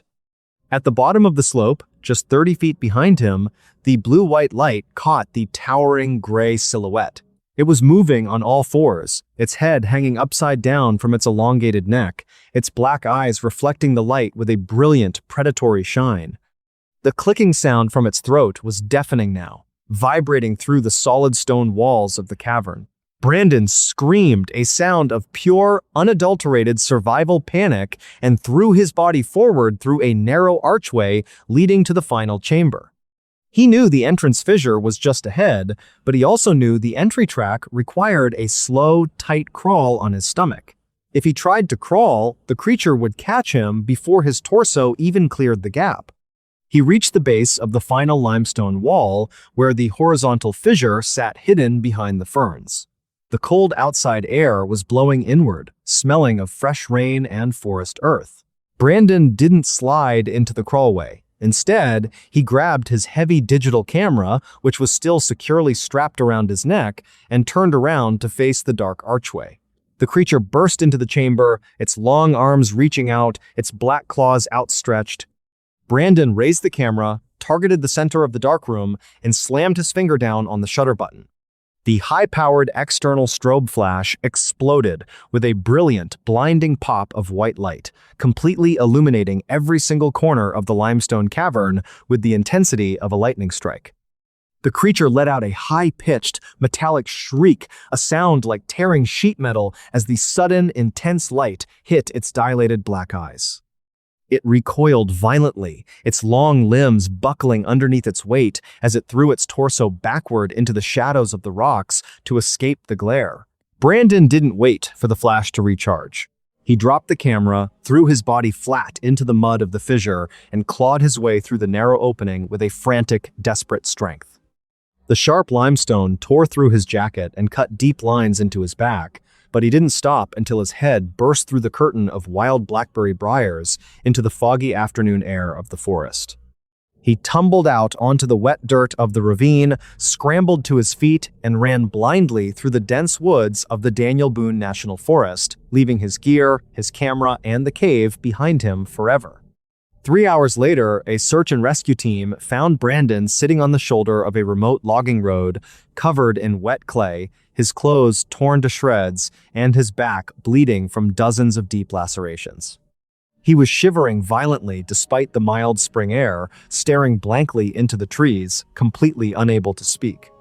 The local ranger station, working alongside the Kentucky State Police, dispatched a team of 5 armed deputies to locate the coordinates of the undocumented cave the following morning. Because Brandon had left his GPS tracker inside his backpack at the terminal wall, the team was able to navigate straight to the hidden fissure in the ravine. When the deputies breached the narrow opening and moved through the subterranean chambers, they found the cave completely silent. The dry riverbed was empty, and Brandon's backpack was still sitting on the river pebbles at the very back of the gallery, untouched. But what the forensics team discovered when they retrieved Brandon's dropped digital camera near the entrance is what turned this case into a classified federal file. The camera's internal memory card was completely intact. When the technicians developed the final image, the one Brandon had taken right before escaping into the crawlway, the photograph showed the entire final chamber lit up by the strobe flash. The gray, emaciated creature was caught perfectly in the center of the frame, its torso twisting backward, its long fingers shielding its hairless skull from the light. But the photograph also revealed something the headlamp had completely missed. The creature hadn't emerged from the rock alone. In the brilliant white light of the flash, the walls of the final chamber were shown to be covered in dozens of small vertical fissures. And from inside every single one of those dark cracks, a pair of long, pale fingers was slowly reaching out into the room, meaning the mountain wasn't just holding one entity, the entire cave system was a living hive. The Daniel Boone National Forest authorities permanently sealed the entrance to the fissure 3 days later, pouring tons of solid industrial concrete into the ravine to block the gap completely. The cave was erased from all local conservation maps, and the file was handed over to a federal agency, remaining closed to the public to this day. Brandon Cole never returned to teaching biology, and he never entered the state of Kentucky again. He relocated to a high-rise apartment building in downtown Manhattan, choosing a space on the 40th floor where the ground is a distant memory and everything is constructed of steel, glass, and solid concrete. He managed to rebuild a quiet routine, but the psychological scars of that spring afternoon have never left him. He refuses to visit parks, he cannot sleep in a dark room, and he uses a high-powered flashlight for any nightly activity. Because according to Brandon, the true nightmare isn't the memory of the chase or the creature's shriek. The true nightmare lives in the knowledge of how close the dark truly is. Every time he walks past a brick wall or a cracked pavement, his eyes involuntarily lock onto the gaps. He realizes that you can be completely safe walking through a modern city with absolute confidence, entirely unaware that just inside the solid structures of the world, something is sitting in the narrow spaces, chattering its teeth, and waiting for someone to find the crack in the stone.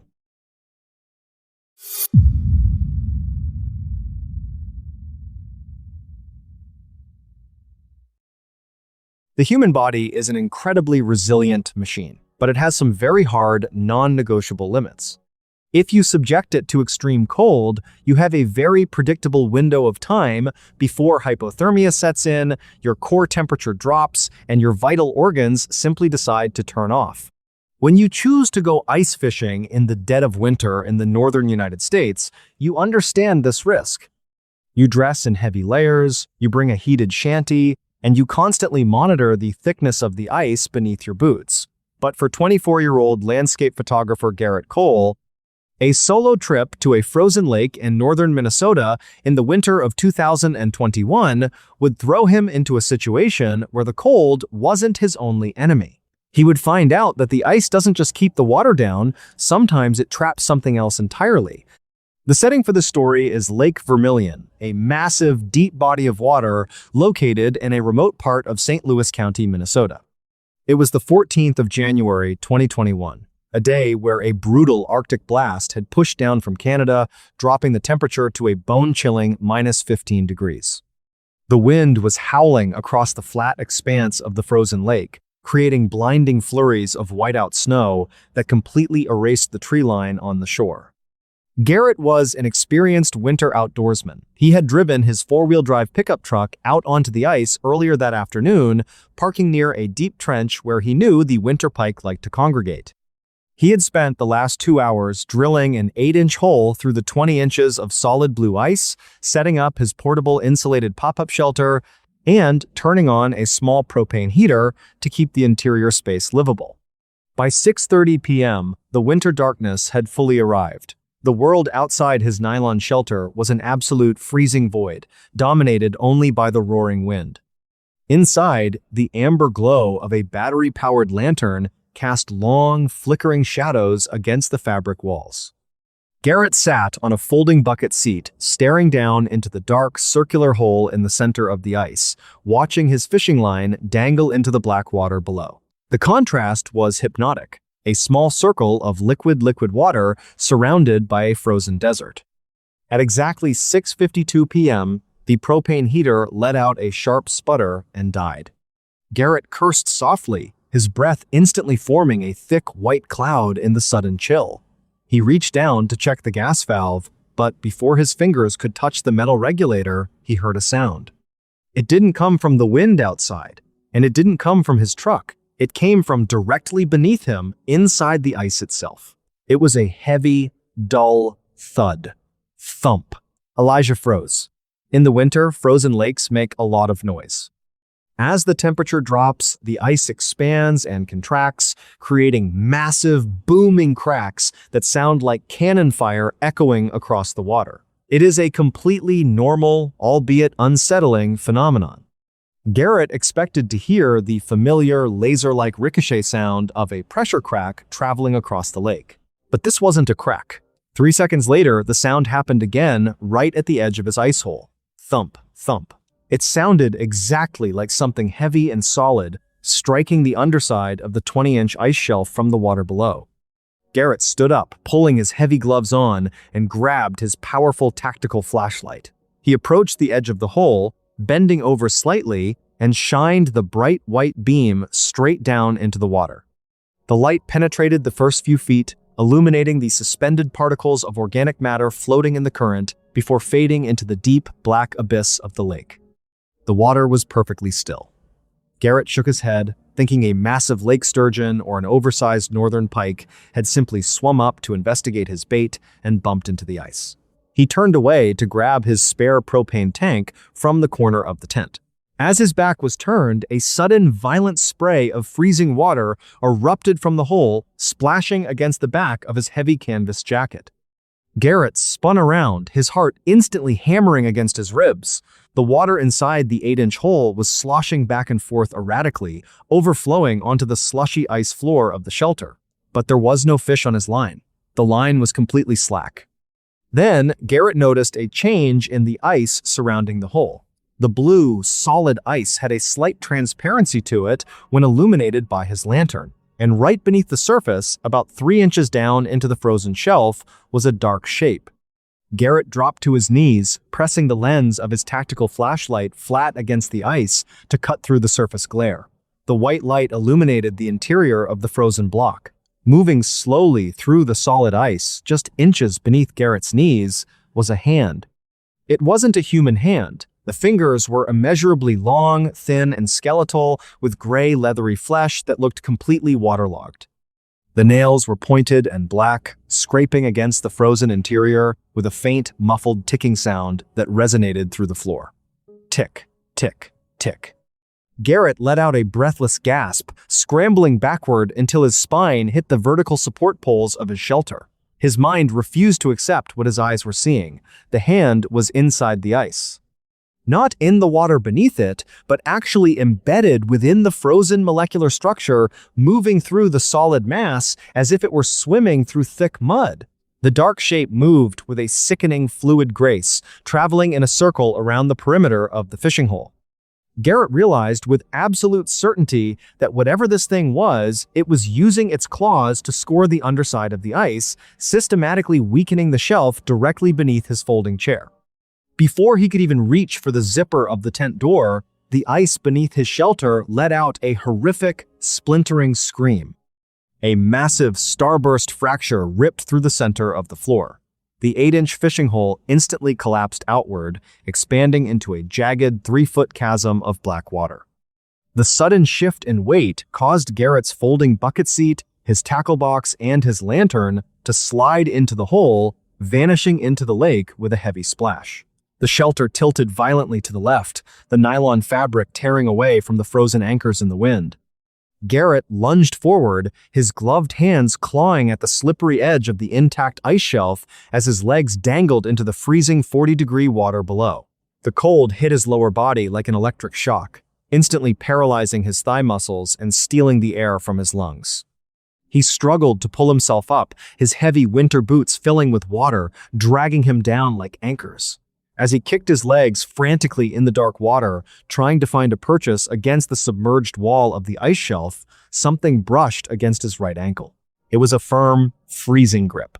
A set of long, skeletal fingers closed tightly around his boot, pulling downward with an immense, steady pressure. Garrett screamed into the empty tent, his fingers slipping against the wet, slushy surface of the lake ice as he was dragged an inch lower into the black water. He reached out with his right hand, his fingers scrambling in the dark until they closed around the handle of his metal ice chisel, a heavy, 3-foot steel bar with a razor-sharp edge used to clear ice from the hole. Garrett hoisted the heavy iron bar with his remaining strength and drove the sharp tip straight down into the water near his legs. The metal struck something solid. A muffled, high-pitched screech echoed through the water, vibrating right through the soles of his boots. The freezing grip on his ankle instantly released. Garrett didn't wait. He threw his upper body onto the solid ice shelf, crawling on his belly like a seal, hauling his waterlogged legs out of the chasm just as the entire pop-up shelter collapsed into the hole behind him. He lay on the open ice, fully exposed to the -15-degree wind, his clothes instantly freezing into a stiff, solid armor of ice. He was completely blind in the dark, his lantern gone, the whiteout snow stinging his eyes. About 50 feet away, the headlights of his pickup truck were still cutting through the blizzard, representing his only chance at survival. Garrett attempted to stand, but his legs were completely numb from the thermal shock. He began to drag his body across the frozen expanse, using his elbows to pull himself through the snowdrifts toward the truck. Behind him, from the dark chasm where his tent had been, came the sound of something heavy dragging itself out of the water onto the surface of the lake. It was a wet, rhythmic, slapping sound against the solid ice. Slap, drag, slap, drag. The sound wasn't staying by the hole. It was moving through the blizzard, tracking the line of Garrett's scent in the snow, accelerating with every passing second. The wet, rhythmic, slapping sound against the solid ice was closing the distance fast. Slap, drag, slap, drag. Through the roar of the -15-degree wind, Garrett could hear a low, rattling click, like frozen teeth chattering together at an impossible speed. He didn't look back. Looking back would mean slowing down, and a delay of even a single second meant death. He dragged his frozen, heavy body forward, his elbows scraping raw against the crusted snow, his eyes locked entirely on the twin beams of his truck's headlights, cutting through the whiteout blizzard. He reached the driver's side door, his fingers completely stiff and losing all sensation from the advanced stage of frostbite, fumbled brutally with the frozen door handle. He pulled it with everything he had left, and the heavy metal door swung open, casting a warm, interior yellow glow over the snow. Garrett rolled his body over the threshold into the cab, collapsing onto the floorboards before hauling his leaden legs inside. He slammed the door shut, hit the power locks, and shoved the keys, which were thankfully already in the ignition, forward. The V8 engine roared to life, the heater instantly blowing a faint wisp of lukewarm air into the cabin. Garrett pulled himself up onto the bench seat, his entire body shaking so violently he could barely look straight ahead. He wiped the frost from his eyes and looked out the driver's side window into the blinding sheet of snow. Standing just 5 feet away from the truck, directly in the path of the headlights, was the entity. In the sharp, blue-white glare of the high beams, Garrett could see it with terrifying clarity. It was nearly 7 feet tall, its gray, leathery torso so emaciated that its spine pushed sharply against the skin of its back. It had no clothes, no hair, and its long, multi-jointed limbs were dripping with black, freezing lake water that turned into instant icicles as it hit the air. Its head was elongated, featuring no nose or ears, and its face was dominated by 2 massive, glassy black orbs that completely absorbed the truck's headlights. Its unhinged jaw was wide open, revealing those same jagged, calcified ridges Garrett had felt through the ice, twitching rapidly from side to side to create that horrific clicking sound. The creature didn't attack the vehicle. It slowly raised one of its long, skeletal arms, its black, pointed claws scraping gently against the driver's side glass pane. Screech. Then, it tilted its head at an impossible angle, its black eyes locking directly onto Garrett through the glass, and it let out a low, wet, gurgling hiss that vibrated right through the metal frame of the truck. Garrett, consumed by pure, unadulterated survival panic, slammed his foot down onto the gas pedal. The 4-wheel drive tires spun violently against the thick ice, screaming for traction before the studded rubber finally bit into the snow. The pickup truck lunged forward, swerving erratically across the frozen expanse of Lake Vermilion.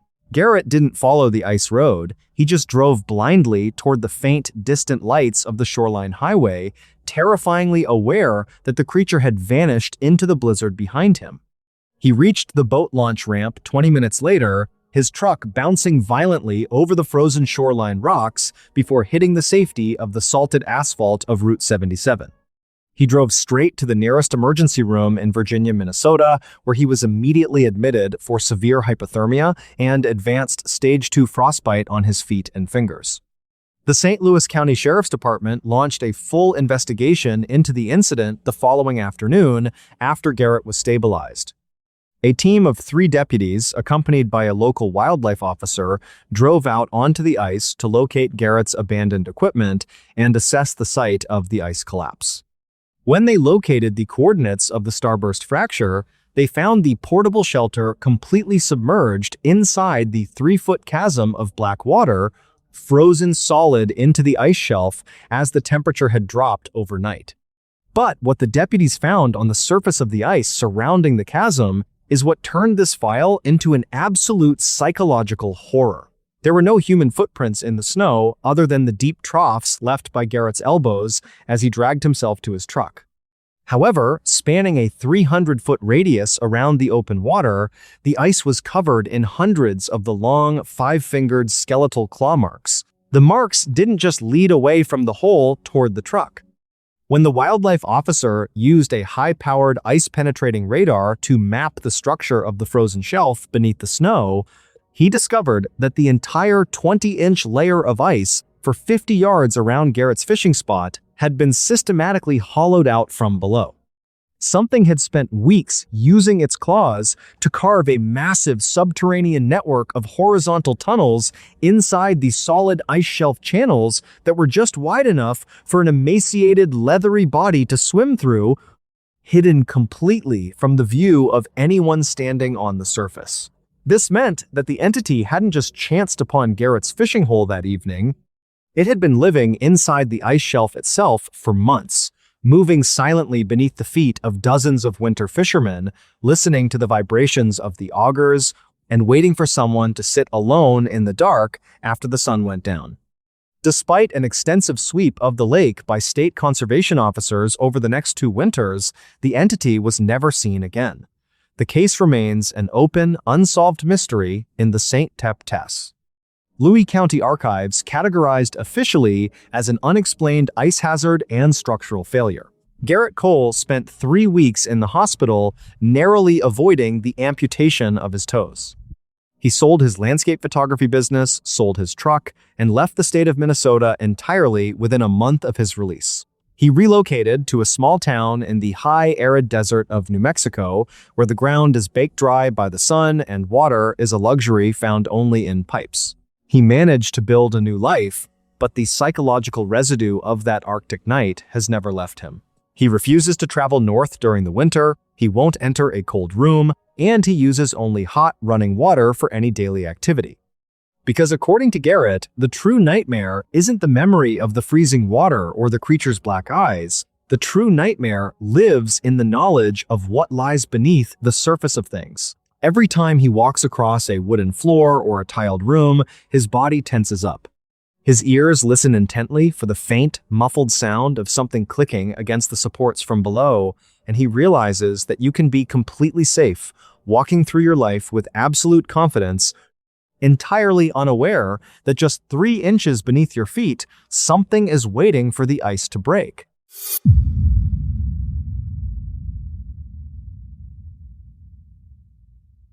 The human body is an incredibly resilient machine, but it has some very hard, non-negotiable limits. If you subject it to extreme cold, you have a very predictable window of time before hypothermia sets in, your core temperature drops, and your vital organs simply decide to turn off. When you choose to go ice fishing in the dead of winter in the northern United States, you understand this risk. You dress in heavy layers, you bring a heated shanty, and you constantly monitor the thickness of the ice beneath your boots. But for 24-year-old landscape photographer Garrett Cole, a solo trip to a frozen lake in northern Minnesota in the winter of 2021 would throw him into a situation where the cold wasn't his only enemy. He would find out that the ice doesn't just keep the water down, sometimes it traps something else entirely. The setting for the story is Lake Vermilion, a massive, deep body of water located in a remote part of St. Louis County, Minnesota. It was the 14th of January, 2021, a day where a brutal Arctic blast had pushed down from Canada, dropping the temperature to a bone-chilling -15 degrees. The wind was howling across the flat expanse of the frozen lake, creating blinding flurries of whiteout snow that completely erased the tree line on the shore. Garrett was an experienced winter outdoorsman. He had driven his 4-wheel drive pickup truck out onto the ice earlier that afternoon, parking near a deep trench where he knew the winter pike liked to congregate. He had spent the last 2 hours drilling an 8-inch hole through the 20 inches of solid blue ice, setting up his portable insulated pop-up shelter, and turning on a small propane heater to keep the interior space livable. By 6:30 p.m., the winter darkness had fully arrived. The world outside his nylon shelter was an absolute freezing void, dominated only by the roaring wind. Inside, the amber glow of a battery-powered lantern cast long, flickering shadows against the fabric walls.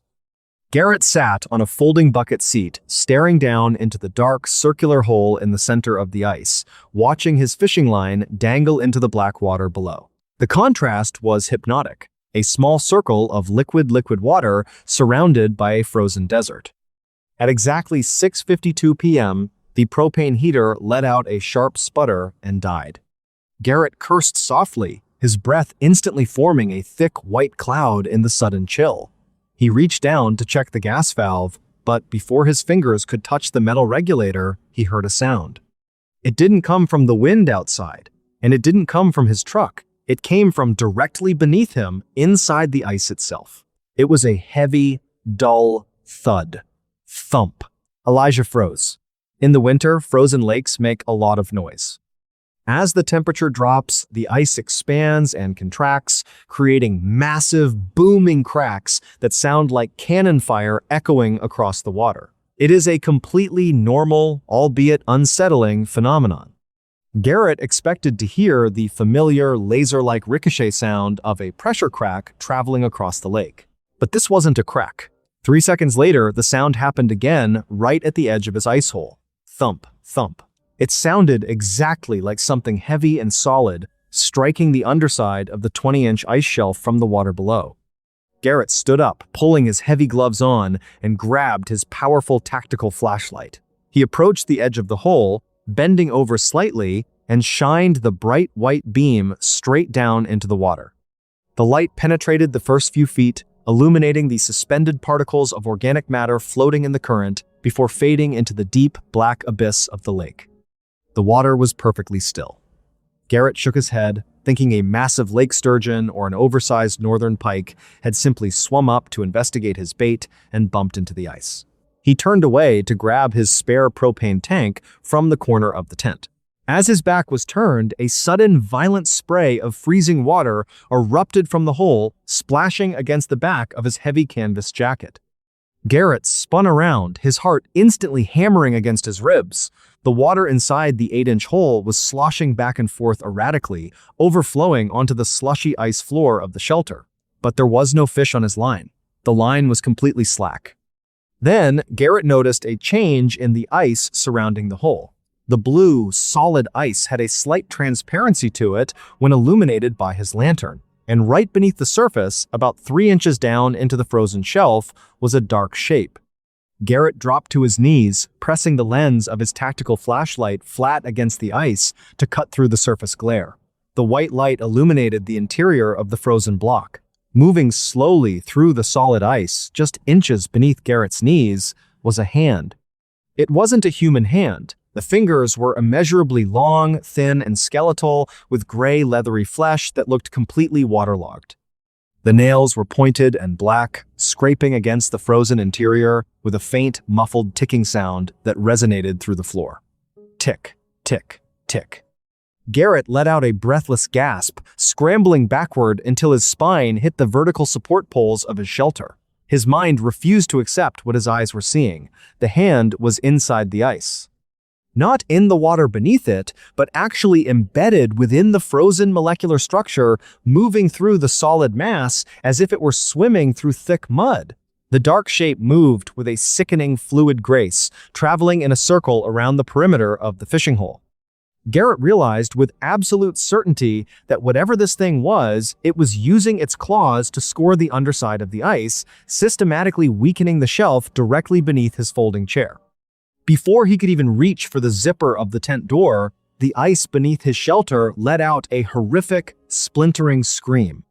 A massive starburst fracture ripped through the center of the floor. The 8-inch fishing hole instantly collapsed outward, expanding into a jagged 3-foot chasm of black water.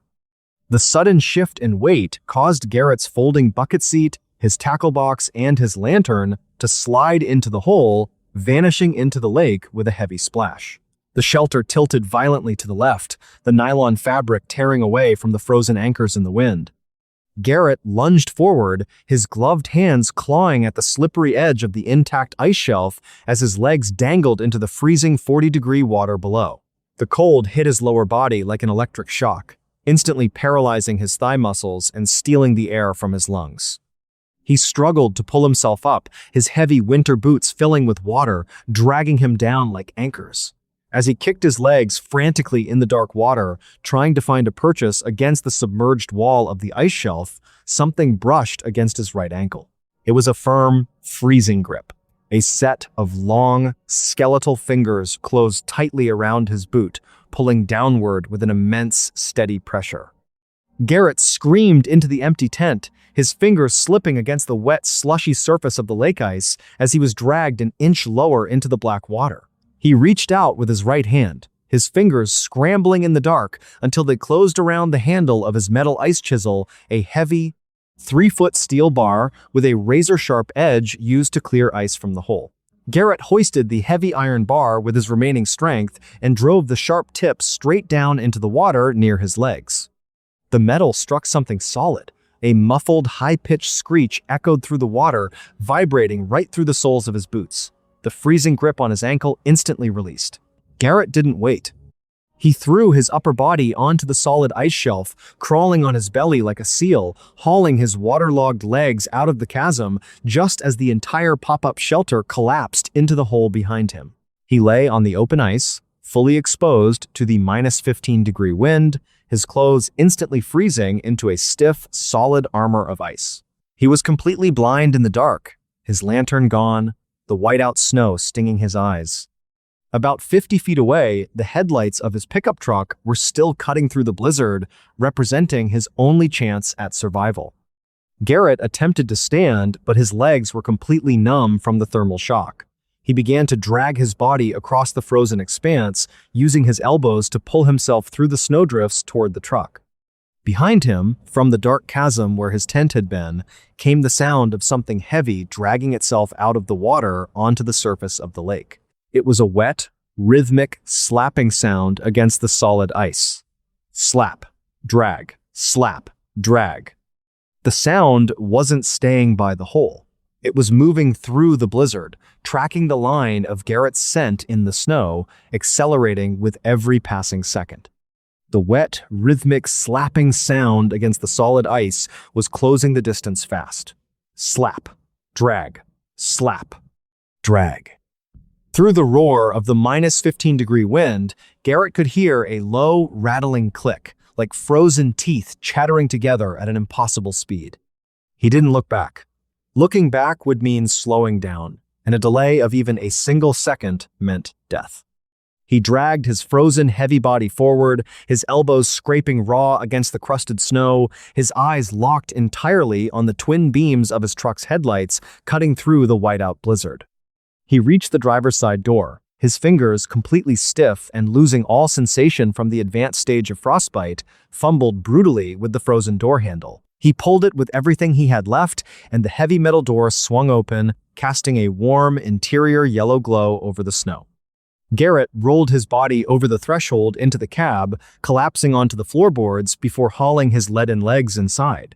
He slammed the door shut, hit the power locks, and shoved the keys, which were thankfully already in the ignition, forward. The V8 engine roared to life, the heater instantly blowing a faint wisp of lukewarm air into the cabin. Garrett pulled himself up onto the bench seat, his entire body shaking so violently he could barely look straight ahead. He wiped the frost from his eyes and looked out the driver's side window into the blinding sheet of snow. Standing just 5 feet away from the truck, directly in the path of the headlights, was the entity. In the sharp, blue-white glare of the high beams, Garrett could see it with terrifying clarity. It was nearly 7 feet tall, its gray, leathery torso so emaciated that its spine pushed sharply against the skin of its back. It had no clothes, no hair, and its long, multi-jointed limbs were dripping with black, freezing lake water that turned into instant icicles as it hit the air. Its head was elongated, featuring no nose or ears, and its face was dominated by 2 massive, glassy black orbs that completely absorbed the truck's headlights. Its unhinged jaw was wide open, revealing those same jagged, calcified ridges Garrett had felt through the ice, twitching rapidly from side to side to create that horrific clicking sound. The creature didn't attack the vehicle. It slowly raised one of its long, skeletal arms, its black, pointed claws scraping gently against the driver's side glass pane. Screech.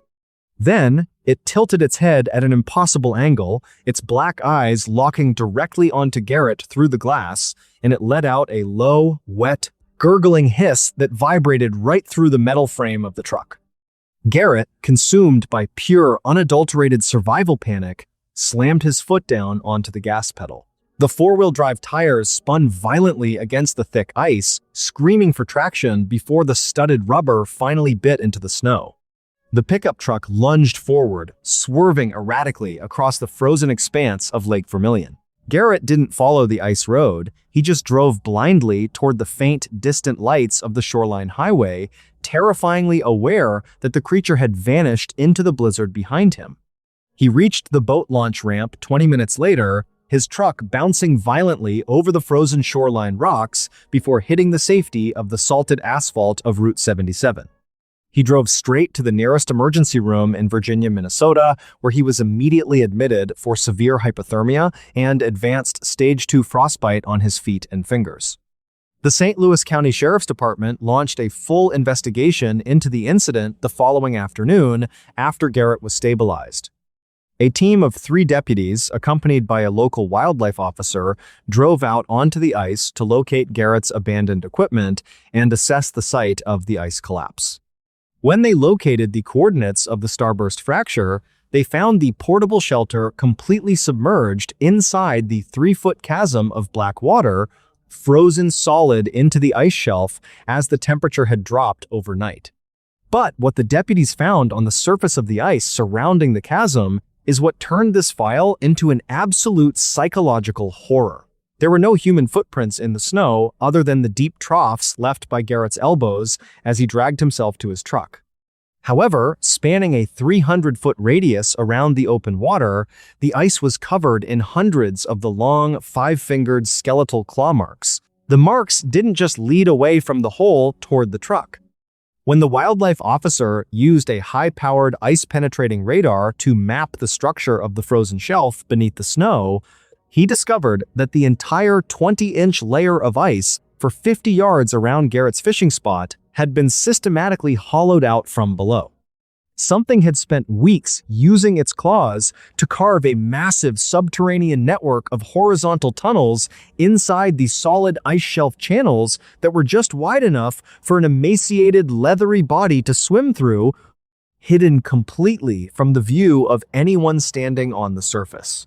This meant that the entity hadn't just chanced upon Garrett's fishing hole that evening. It had been living inside the ice shelf itself for months, moving silently beneath the feet of dozens of winter fishermen, listening to the vibrations of the augers and waiting for someone to sit alone in the dark after the sun went down.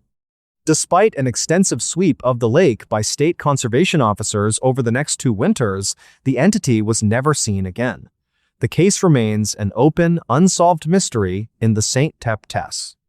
Louis County Archives categorized officially as an unexplained ice hazard and structural failure. Garrett Cole spent 3 weeks in the hospital, narrowly avoiding the amputation of his toes. He sold his landscape photography business, sold his truck, and left the state of Minnesota entirely within a month of his release. He relocated to a small town in the high, arid desert of New Mexico, where the ground is baked dry by the sun and water is a luxury found only in pipes. He managed to build a new life, but the psychological residue of that Arctic night has never left him. He refuses to travel north during the winter, he won't enter a cold room, and he uses only hot, running water for any daily activity. Because according to Garrett, the true nightmare isn't the memory of the freezing water or the creature's black eyes. The true nightmare lives in the knowledge of what lies beneath the surface of things. Every time he walks across a wooden floor or a tiled room, his body tenses up. His ears listen intently for the faint, muffled sound of something clicking against the supports from below, and he realizes that you can be completely safe, walking through your life with absolute confidence, entirely unaware that just 3 inches beneath your feet, something is waiting for the ice to break.